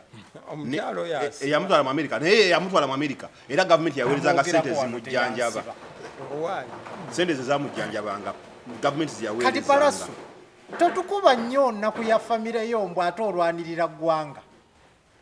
tekiriiyo kati gwabazi ne bakubuuza ensi mu ggwanga luno embeera mbi tuweeka embeera muganda wange twali tugenza ku mukolo okulya emmere neggwawo ne tunoonya emmere muganda wange gyanaalya emmere nga tetugiraba kati omuntu aba agamba tuli ku bya ggwanga tuli ku bya famire oye Palaso oba tuli ku bya mwana wa nnyoko yoba tuli ku bya mwana wa nnyoko please Palaso totuzannyirako ebyo bya kisiru newe yandibadde nga motive ntuufu nti yegasse ku nuupu naye reasons zaawa ndabira ddala ngaeze selfish guy ali awo anyumya ku famire ye like mayanja famire ebeera awo kwerowoozaako yokka okiraba era byebintu byebatera eno kunyenyeza kamiliyoni yandibadde akola wati yandibadde akuba ebisaayi bwebiti yandibadde afuna sente bwezi naye kati ali mu kampeni agoberera mukulembeze bwebityo selfishness nze Palaso nabadde emuwagidde nenga wow adiviatinze okuva ku ideology yani y'abaganda be naye wamutunuzaamu kamera ensonga azituula era alagaza family yandibadde atugamba nti nagenda mu ddwaliro bweriti yagambe nti yatalina buzibu na kamiliyoni beeramu NRM ekyo kiri ku saidi ye ate sirowooza nabagamba nti mayanja famire enzibu sirowooza nka kamiliyoni ajja kukiriza Palaso naye gwe okimanyi nti ekivulu kya Palaso ne alien skin ekyamuleeta okumanyikibwa abantu kyakolebwa nga abantu bagamba alien skin opposition Palaso wa NRM okyerabidde ekyo kubeera abantu bali bakifudde political opposition ne bagenda ku Freedom City NRM ngeri wali n'ekirala yabavuddeko omuntu yenna eyeesiga mayanja famire okutuula mu opposition oluusi ntera okusekerera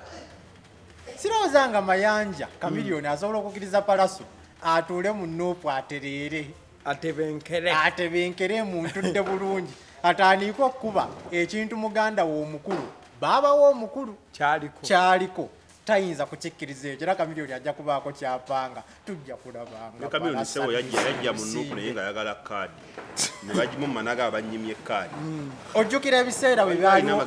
ojjukira ebiseera bwe twalina good life ng'erwanyisa Nilo na Ireland kamiliyoni yabaddangamu atya kuba yaliyo wizo Mugambe wizo ngenda mukuba emboko ngenda mugalabisa ne mayanja gyali ati atuyite mu meeting oye mayanja tayinza kukkiriza mbu opareding ekifuba kyombu kuliko kuno kadi mpaaji ya nuupu ate nga muganda waali ku kampeni agoberera mukulembeze wa ggwanga tekisoboka era wayinza okubeerawo motive either ye kyagambye anoonya buwagizi bwa opposition kubanga natudde mpalaso n'omalira dakiika zange nga 6-7 mpuliriza ensonga zo ate n'otandika tunyumiza bya famire ogenda olanga ensonga ku bizibu byonna bye tulina amakubo teyagoogeddeko amalwaliro teyagoogeddeko kisekiriwo era bw'ayogera ku malwaliro era ayogera ku mbeera ya maama we teka kati ate maama wo omala kuvaayo kwogera nga bituuse ku babo si bwekityo bwe kiri politician omutuufu ogamba nagenza otunulamu ng'abantu nga kwegamba eddwaliro bwekitiro eki nalagayo amalagala tegawera amasomero bwekiti ne bwekiti yayogedde ku education system engeri gyajogeramu tetuuka bulungi mpozi tulina kwegamba ali awo alinga oba alina motivu endala okiraba so mayanja famire ebeerewo naye palasa okubanga ye muto wa kamiliyoni sirowooza nga palasa ajja kuwangaala mu opposition ng'ate baganda bababiri especially mayanja kamiliyoni ng'alina yero alina ne baaji wane ennene eya NRM kamiliyoni agenda kukola ekisoboka ne bwekiraba kiwala palasa omunkubira emiggo kamiliyoni akisobola okay kale olunaku olweggulo kooti yatudde teyatudde wabula yatudde oba nkinyonyola ntya olunaku lwejjo Kawempe Magistrates Court ekanyanya kooti yatudde then mu kutuula abalamuzi tebaalabiseeko nti basigadde mu chambers eri gye babeera mugu n'offisi zaabwe tebazze wano mu courtroom mu chambers wennyini watuufu ensonga wezirina otambula ne babeera ku Zoom ensala neweebwa kuba olunaku lwajjo ye yabadde ensala esembayo eya bail hearing baali ba court ruling ku bail yabadde yajjo ne bamaliza nga bagambye nti abasibe 10 abanno kuli Waiswa Mufumbiro Edi Mutwe Akileo Kivumbi Sauda Madada Lukenge n'abalala tebagenda kukkirizibwa kuweebwa bail olw'ensonga nti basobola okufuluma ne bataataganya okunoonyereza obwiki okunoonyereza ate kuli kukolebwa ku noopu wennyini awo bail yaganiddwa ebadde erindiriddwa bambi okumala akabanga one Michael bakyaliyo bakyabeerayo bakyaliyo tuyinza nobbala bandoza mu gwokubiri oba mu gwokusatu ekinene nnyo kubanga ekyabasibya kiri political Museveni n'abamuyambako buli kyebakola bakikola bakigenderedde tebalina musango giri awo gy'amaanyi naye abasiba lwakubanga amanyi bali ku saidi ya Kyagulanyi basinga omwogerera kati nga Waiswa amanyi Waiswa ayogera ebiruma ebituufu agamba we naamuta ajje mu basoga abagambe ebigambo ebyo oba ajje mu nakawa abagambe ebigambo ebyo mba nfiirwa akalu nasala wa musibe buli ali mu kkomera akadde kano oba gubagenda okukwata kimanyi nti ogenda kuteebwa kati ojja kuteebwa mu maaso eyo kubanga kagenderere bakyabeerayo nnyo kyemanyi ku bavubuka bwebanga gavumenti erimu ennyo abantu abakuze mu myaka abavubuka olina siba basibe kubanga gwe wotambulira akavubuka kaddukawo 100 laps omusayi guba ku speed kyogola n'obugwa ne bamuyisa mu nsiko Museveni n'ayita ku main aleme kuba wanene kuba ye atambula mpola obadde bino bye twogerako biri waliyo omukadde gwe baasibye waliwo omukadde teri mukadde gwe banaasiba naye akavubuka okagamba interview etandika 11 kitundu kaba katuuse bwekakunkumula empapula bweki tutandikirawa on time ate bali osooka kubagamba nti biki bye munambuuza mubimpeereze kyekizibu ky'abavubuka very alert omugamba nti interview etandika kabaka yingidde bino byengenda okubuuza bikirezo ne kayisaamu awolukaneka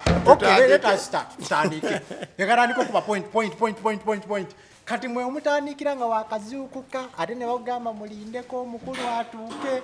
ne muteekako ku screen postponed ate ebadde etandikemu netandika 7 ebintu ebyo byonna kati ofunamu abantu nga tusibe abavubuka bano tubasibe twabagamba wano sigwe gusoose okukyogerako nti baagala okucontaininga kintu kino okulonda kuno kuleme kubeera mu nnyo violence kati bayinza kukwata ku muntu already mu campaign ebiseera ebisinga gavumenti ezisinga zikwata abantu bakwetoolodde ng'omukulembeze tola abamu babuuza lwe lwaki Bobi Wine tebamukwata abakwata bakwetoolodde basobole okuwikeninga amaanyi ago so tukyalaba gwe nali mbaddemu kesubi nti ayinza okufuluma ye mufumbiro naye bayinza omukola akasegirinnya n'awangulira mu kkomera akalulu campaign n'azikubira mu kkomera yangamba nti kajje mbaka waffe ate ne badde newangamba nti gwe mwalonda abadde mu kkomera terina kyakoze kyakoze natiddemu nagambye nti oba ono looya wa Nuupu oba gyagenda awoza agambye nti ono candidate bulabula kati ebyo babyogeddeko omulamuzi kwe kusembeza court hearing eddako nga 22 naye yabadde agikasukidde nno wala ddala kati ne bagamba tulinako mufumbiro bannange tusaba mu byabadde kwe kusembezaamuko ssebo nga 22 naye nti badde babakasukidde ddala mu maaso era mufumbira nabaddemuko n'essuubi awo nti since candidate bayinza oga okay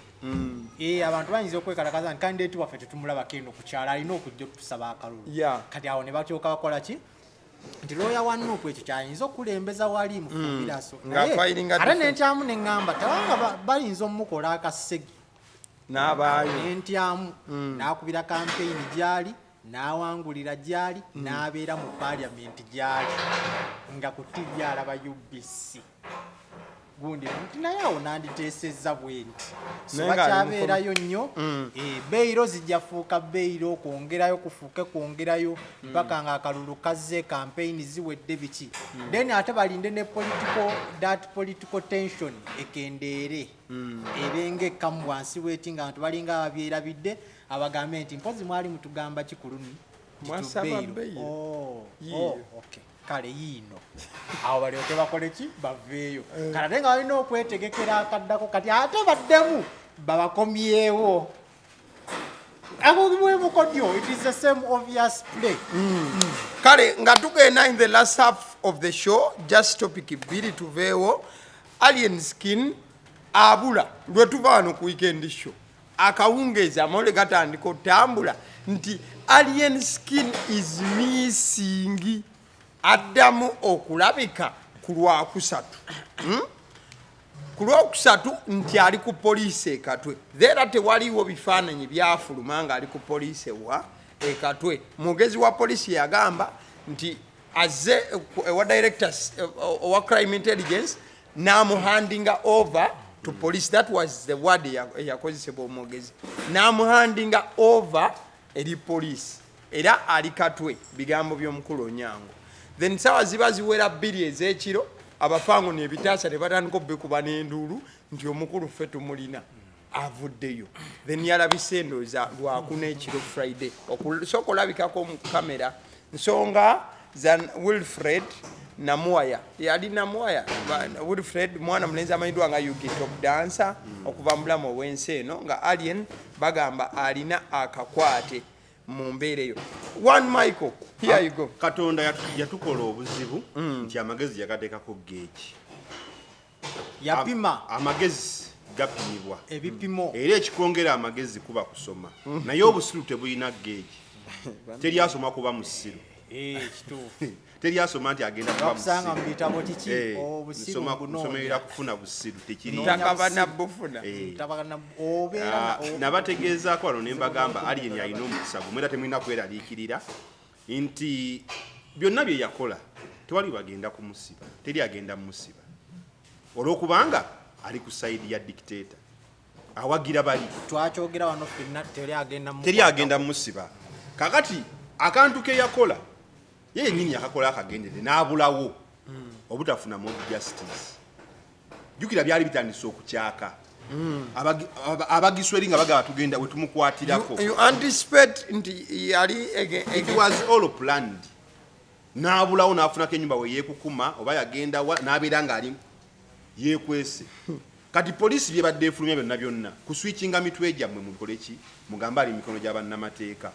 kyovola beera babadde bawisa akaseera katono nnyo n'abalala nga bazzeeyo ku fangoni bakuba eŋŋoma enkwaki enfuuse enkwacyo enjaga efuuse enjaga ekyamuterekera obuzibu yali njaga naye olwazeemu okulabika yabadde agikutte mu ngalaati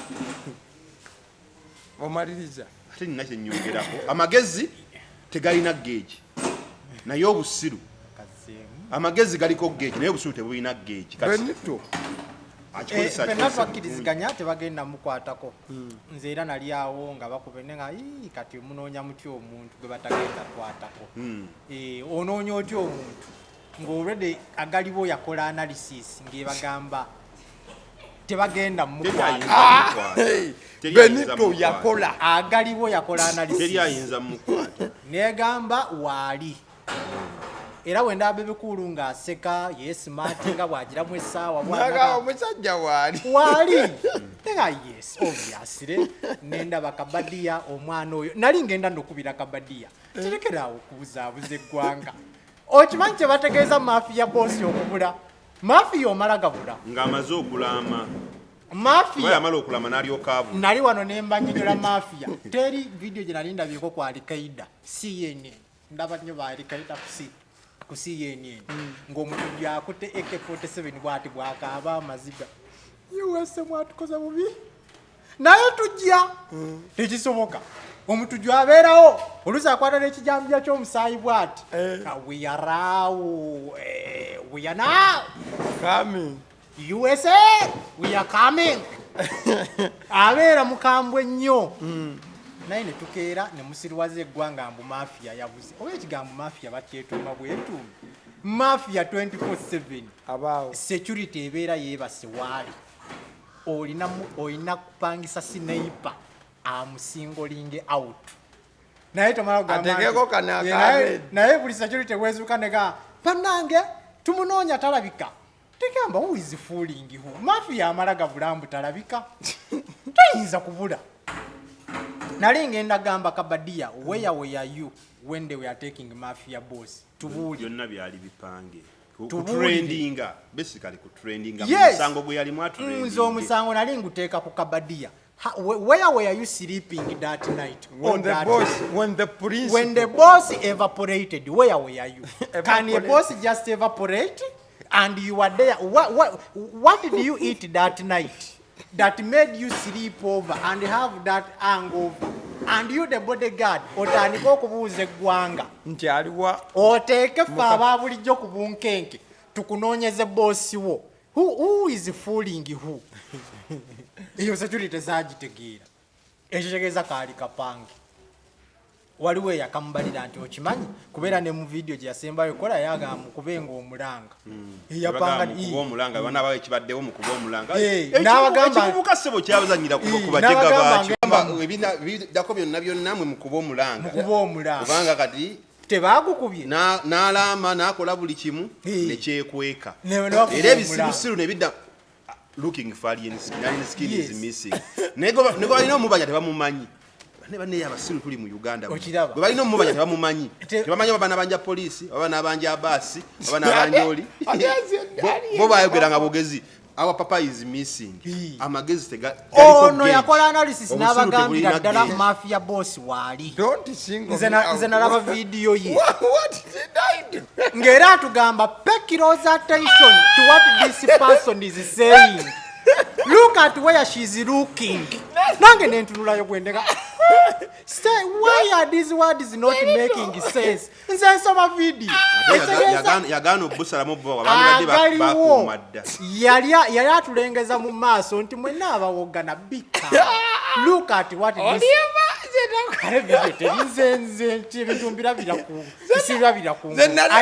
I joined it. Amaze nagenda netululya family nendeta video. Yakola analysis nungi nagamba look at where this lady is looking. Did you see her hand moving? Why is she looking like this in this video? This one is saying this and this one is saying that. Nemanya nti nafa abali kupana atukonedde munti kituufu twayogera bituufu nti mafia boss wali. Yali abuze. Yekweka omuliro bukendeere. Yes. Kati Nze the biggest problem and I maintain. Kino mafia wategendereza ekirungi yabyogedde. N'agamba nti buli mubwavunanyizibwa gwensanga agamba nti nejjeka abayaayi. The biggest problem with the gangs. Nti abazikulira tebatera kuwangaala. Twamulaba omuvubuka avuga zino motoka ezibaluka kuba yali azijjawa oluusi akuba n'ekifaananyi alina wano AK47 mbando z'essente ziri mu mutto bwakubaawo amasasi gy'alaga bla bla bla kati tumunoonya ne mu kinnya ky'emmese tuyiwayo amazzi agookya tavaayo kati kibuzibu wagganga yali byeyogeredde nanga nti bampooninze nejjeko abayaayi bani abamuwoniza ali kalinange simanyi yagambe nti abantu ab'obuvunaanyizibwa yatuwuliriza so fe tuyinza okubeera wano nga tumula yatuwuliriza fe tuyinza okuba nga tuli wano nga tulinga abali ku saidi ye nti tebagenda mukwatako n'alowooza nti munene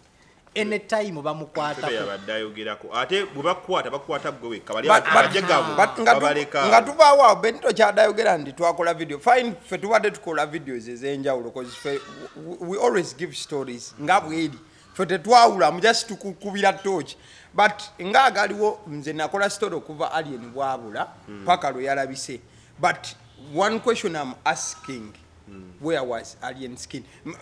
nze ng'owagaliwo I'm just asking one question engeri gye mbadde nkola stories zino where was alien skin because tebalaga nti yabadde ku police era n'abaana ba Fangoni bw'okyogera bayinza n'okutwala obubi bw'ogamba nti yabadde ku police olabira ddala nga bagamba nedda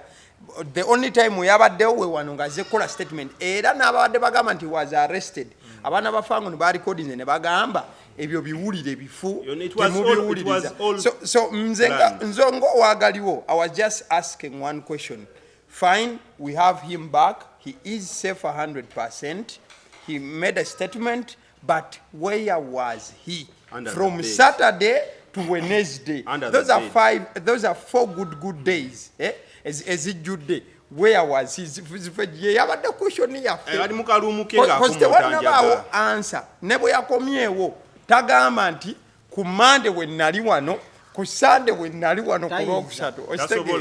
ye kyakuto yabadde ayagala tayinza kubanga and I think that is a question that has gone unanswered abadde around Fangoni wennyini abadde mu wansi wa kitanda era bodegaadi omu akontana ne Galaxy is the number 1 support of Mafia Boss no longer mu omulowooza naye bamwagala nnyo era Galaxy wekola nti ali ku poliisi bamuwambye olowooza ani awa Galaxy amawulire ago egateekeyo nti bamuwambye ali ku poliisi ye alien skin asobola okugenda ku poliisi gye yagenzeeyo kiro nga mu compound awo tewaliwo yadde alina kasimu batutte omulyango gw'emmotoka ne bagunyigira ddala ku mulyango gwa poliisi bwe batiraga sembeza mangu nnyo tebakuba ne bwe yafuluma era tewaliwo any picture or video naye luliwo baamukwata ku luli era baamulaga ng'alina n'empingu ng'ali newe yali avaayo nga afuuse haji ng'alina entalabuusi okiraba gwe n'otugamba nti yabadde ku poliisi naye ne watabaawo yadde ali kukubana nga endako leeta gwe essimu yaawe yanguwa n'atabaayo kakwata bwengambira nti nedda era ne Galaxy olowooza yabadde eteeseeyo n'okonfaminga nti confirm olowooza yabadde yagala musiiga kasa waliwo yabawadde amawulire nti munyambe mukube nti ndi ku poliisi gye banteese kati abamu tebabasomera mu ddiiru kyobola ono agamba mulekeraawo ebiwulire ebyo ndi poliisi yamukutte naye ono adifendinga eggulire nga tamanyi lwaki e Galaxy eriteekayo waliwo TV yonna eyakubye deseemuggulire waliwo radio tuweeyeemu nti bamuwambye lwaki Galaxy ebeereddewo nnyo abaana abo abageto babeereddewo nnyo era bwegamba nti ali ku poliisi tebatuwa kifaananyi. Galaxy is very good at taking pictures of naked women, of girls who are in weird positions. They are so good. They don't send us any image. Ekitegeeza yabadde waali mu vicinity. All right. Kale, as we are winding up, Dean Lubowa bamukutte. I think one mic osobola okutuyisaako awo eddakiika 3 Dean Lubowa saava kakati ebimukwasa biva ku UCC ye yamukutte. Naye nga nze nendowooza egamba nti omuntu eyamukwatidde ddala ye Nnyombi Ttembo. Kuba alina we yafulumya ebigambo. Omukulu atwala UCC. Yes, alina we yafulumiza ebigambo nga ataakinga ye yennyini. Ebigambo nga byali byakuvuma. Wadde bo balina ensonga ze beekwasizza naye they are light issues. Bagamba talina license, simanyanga biki bamuyisa emirundi mingi tagendayo.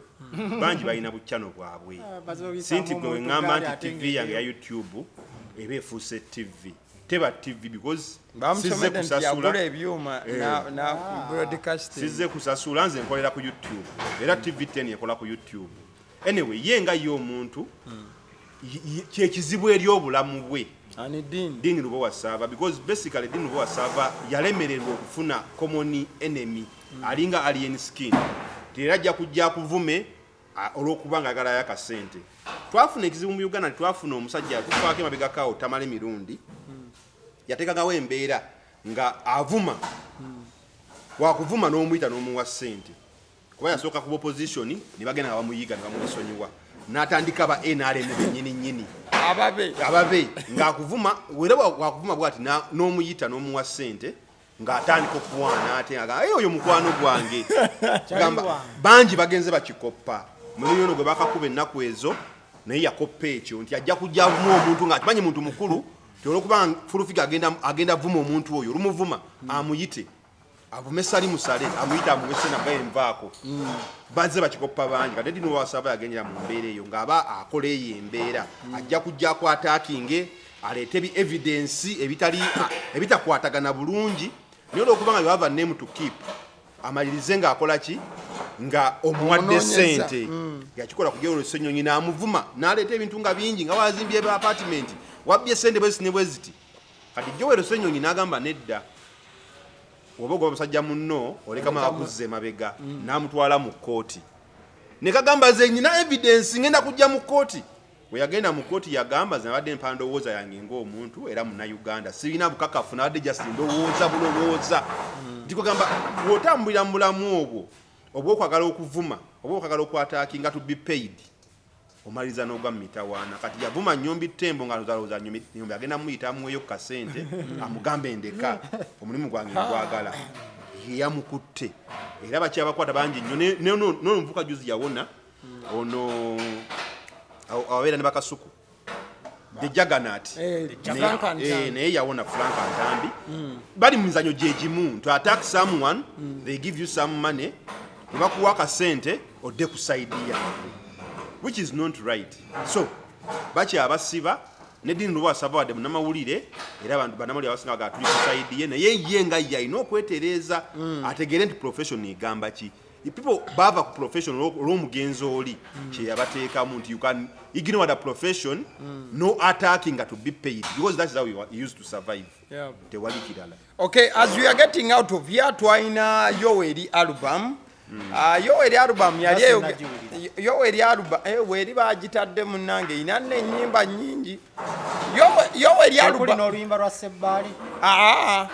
maybe nga Sebbaali kwalikwalu weri awo edikenzo afechalinga ba artists abenjawulo abamu amanya oyinza n'okuba togamanyi but ennyumba kweziri za Yoweri nennokwefulumyeyo album ya Bobi kakati Yoweri album tujimalize Yoweri album labayo gamba abantu bafulumyeyo Bobi album tumalirize kano Yoweri album ku lunaku olwo ziza bafana alabwako ate nga musajja yakuba oluyimba lwa jajjitulamu Bobi Wine jajjitulamu era abadde ngalaga ye tali ku side yaki yenalemu ate nga eno yali Yoweri album n'erinnya lyennyini away from that lwe lunaku President Museveni lwagamba nti yasooka n'ayogera ekintu nga tamanyi nti omusajja alabika ekyo teyakola kiteyakyogera n'agamba oyo nno Kezo gwe mulaba mutabani wa Chief Ali nedda erinnya yogera bintu taata entebe zisusse bannange genda maaso byanjawulo kakati Yoweri alubamu yonna oluyimba lwa atamaka kashalala nimba leinala na mpenkoni lwamaanyi okusinga alubamu yonna oluyimba lwa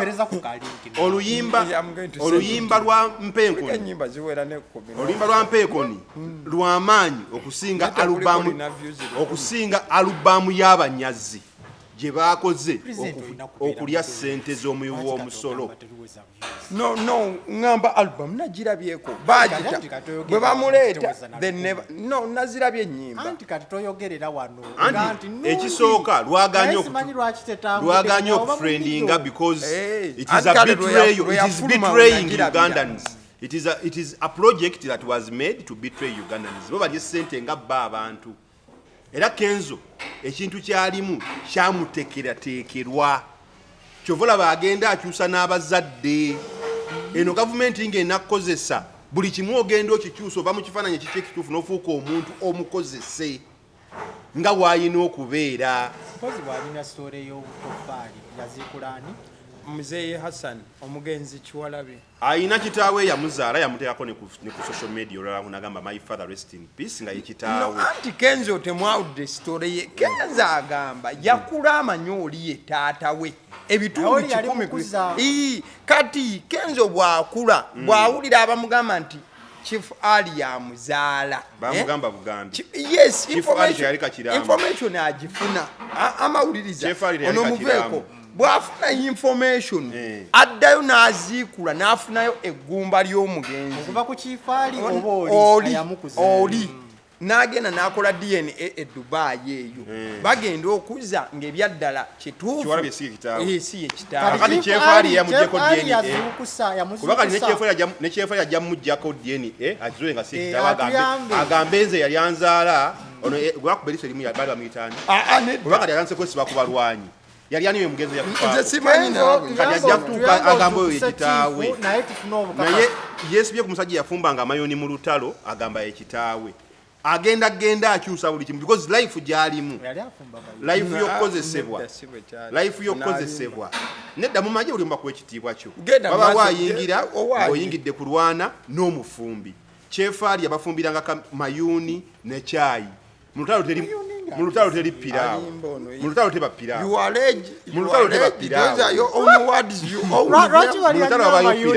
ono muzumi bali ebitebe n'abapusa bali amayuni ne bali balugu ejjuni lina engeri gyali kusafande yali mufumbi kati Kenzo obulamu bwe butambulidde mu kulimba singa we yagamba nti yagizula ng'oli kitaawe yandigambye bannaye bannayuganda sikyali kambata ndi mutabani wa kyefaali naye yalinze Museveni abakimwogera it is all planned era saba namujja kulaba agambe ne oli namujjako eggumba nengizuula nga si yanga bagambye muzeyi nti njogerera awo ate nambuuza nti simanyi wabagamba bya kisiru kati akakitegeera nga maze kuyingira NRM ategera nti ono yamuzaala lwaki amala kuyingira NRM ennyimba ze yakuba ezaali zikuba gavumenti lwagisiza abayimbiro naye nga kifaali alinga amufaanana okufaanagana si Luganda kati ekisooka kyolina okusooka okumanya abanyarwanda bafaanagana bonna kifaali yali munyarwanda Kenzo munyarwanda bafaanagana abanyarwanda anoonye tata w'omutuufu amumanye ave mu bintu by'okudda mu kubuzaabuza abantu wakati oli muganda kati ani yali azaala Mmande ne Mmande yali mutani wa kifaali nedda Mmande wa muzeeyi Kiwalabe yali azaala Kenzo yonna ebyo bipanga genda maaso nomuveeke bwe bigambo albumu saagiwulidde but it is a good thing on a personal level nti baba wadde sente gifulumya sirowooza nga bakoledde bwereere abataafunye sente kweno albumu era tubajja vaayo tujja balaba mu maaso eyo nga beemulugunya obutafuna sente bafana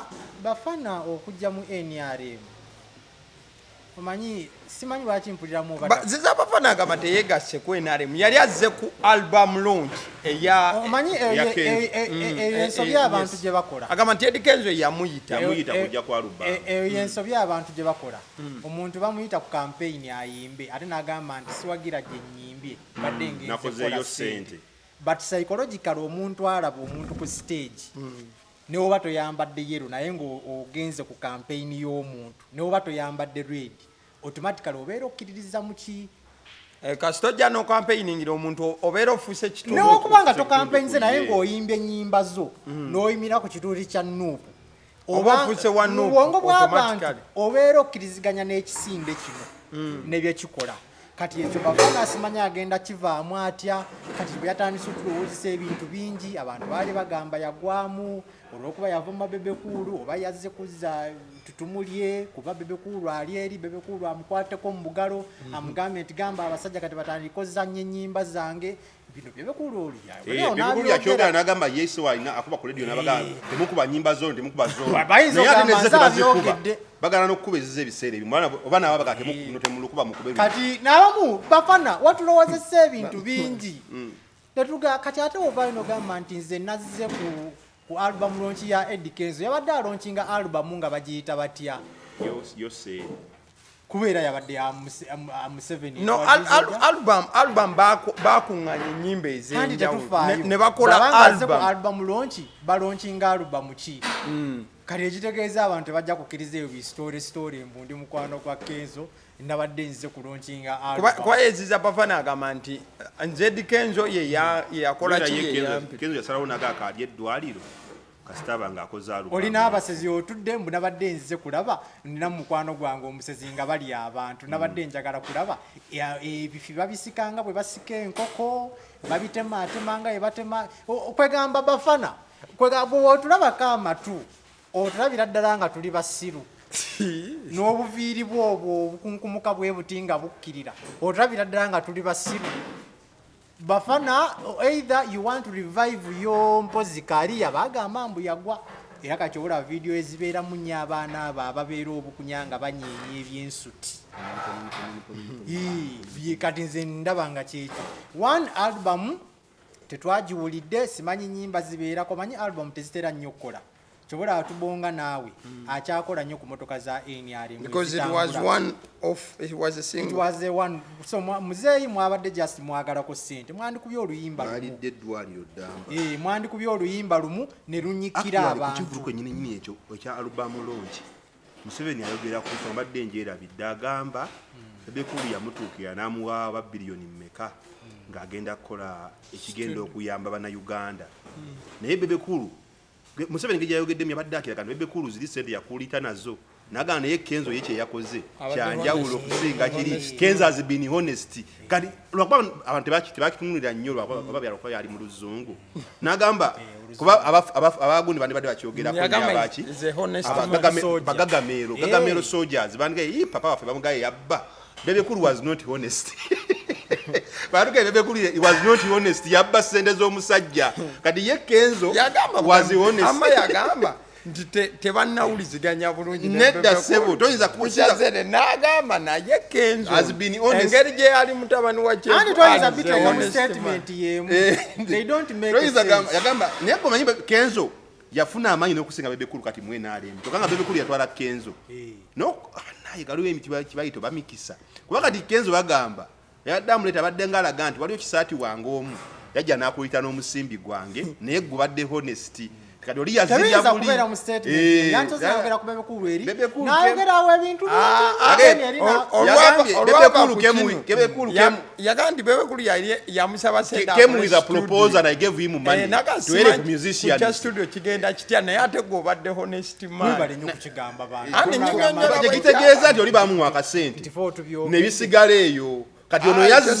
ono yazze ne bamuwa ssente ye n'abeera honest kiraga nti omusajja w'omutwe muyaaye abayimbi ba NRM akalowooza akasembayo kati tutandise nakubayita ba NRM mulekeraawo okukola ebintu ebirowoozesa eggwanga n'aba NRM bannammwe nga bagamba nti mwagala bwagazi ssente era Bebekulu yakola mu kirombe ky'amayinja ng'olaba abantu beesombye noka naye ono yatuuka ddi mu NRM naye nga gwe weesombye olaga nti oyagala ssente ate album mugifulumizza kwegamba nze nange njagala owulira album njikiriza nnyo munye naye n'akayimba aka sinnakawulirako kwegamba Museveni erinnya ate livuga nnyo okusinga ennyimba eziriko nkugambye empenko bw'amanyi okusinga bye bayimbi ate muzeeyi akayimbye ate ne kafuuka nnyo vairo kale that is it the weekend show tubeera buli lunaku olw'omukaaga akawungeezi agaliwo YouTube channel mbeera ne Benito wamu ne One Michael tubadde tuyamba owoningeko ebisajja bino ebivuga piki ezo ezibalukanga bomu tubeera n'ebirwadde byaffe mpozi n'akasembayo ate nga waliyo n'abaagundi n'abavuga nasalawo okubajjanjaba nabiddoka mu kutandika obanga osenya amannyo n'akasenya omusawo w'akamaddeko toothpaste wamala okusenya tomuwanda abasinga mu kikola nnyo n'omwana n'oyoza akama ekyo kyo mbadde nkimanyi omusawo yaŋŋamba don't rinse the mouth omugaso gwa toothpaste oyo mbadde nkimanyi omusawo kyoyogedde leero nange omugaso gw'eddagala kiri nange kyayogera kuli nali likuuma amannyo kugaliyamba ligenda ddagala ly'amannyo so si ddagala lyakuwaana si sabbuuni nti ogenda kunyumunguza kuba kyobola tubagamba nnyo oba ogenda kulya sooka olye olyoka osenye abamu mumala kulya ne mulyoka musenya so w'osenye eddagala lisigale mu kamwa otambule olugende olikole ku mannyo ng'otambula n'eddagala lyo buli wojja n'akamwa kaba kayambibwako ogendako emakindye n'eddagala kubanga waliwo n'abantu bano abakozesa ono sabbuuni ng'era amuteeka mu mutwe naye era tayoza mutwe n'abeera n'ebyovuubye kuki abeera ayagala bikwatirire ddala kati mwe ne mulaba akakande ng'afuluma ekinabi naye ng'omwovu musenye eddagala mulireke mu kamwa likuuma akawoowo mu kamwa n'amannyo okuggwamu obuwuka ndowooza otegedde omusawo One Michael nga tumaliriza tubadde ku urban bar ng'ennaku z'omwezi 10 omwezi guno gwennyini ogw'ekkumi urban egenda kubanga Urban egenda kubanga eweza emyaka 10 kati tunakikola I think next week Friday ino kubanga next week Urban egenda kubanga eweza emyaka 10 ne Afrigo band bagamba nti emitwalo gijja kubeera ebiri gyokka Urban ba esangibwa Namungona opposite ne Orthodox church enkulu mu Uganda kino kye kitebe kya Orthodox mu Uganda ekikulu tubulayo ennaku 5 zokka yes so Urban ba gugenda kubanga guseka Afrigo ya bwerere mitwalo ebiri baba olaba wano ne waggulu bage abantu abamu ojja kwesanga ng'otudde waggulu ku byuma kuli please gula tikiti yo Afrigo otagirabira wano onagirabira walala tubasiibudde thank you mwebare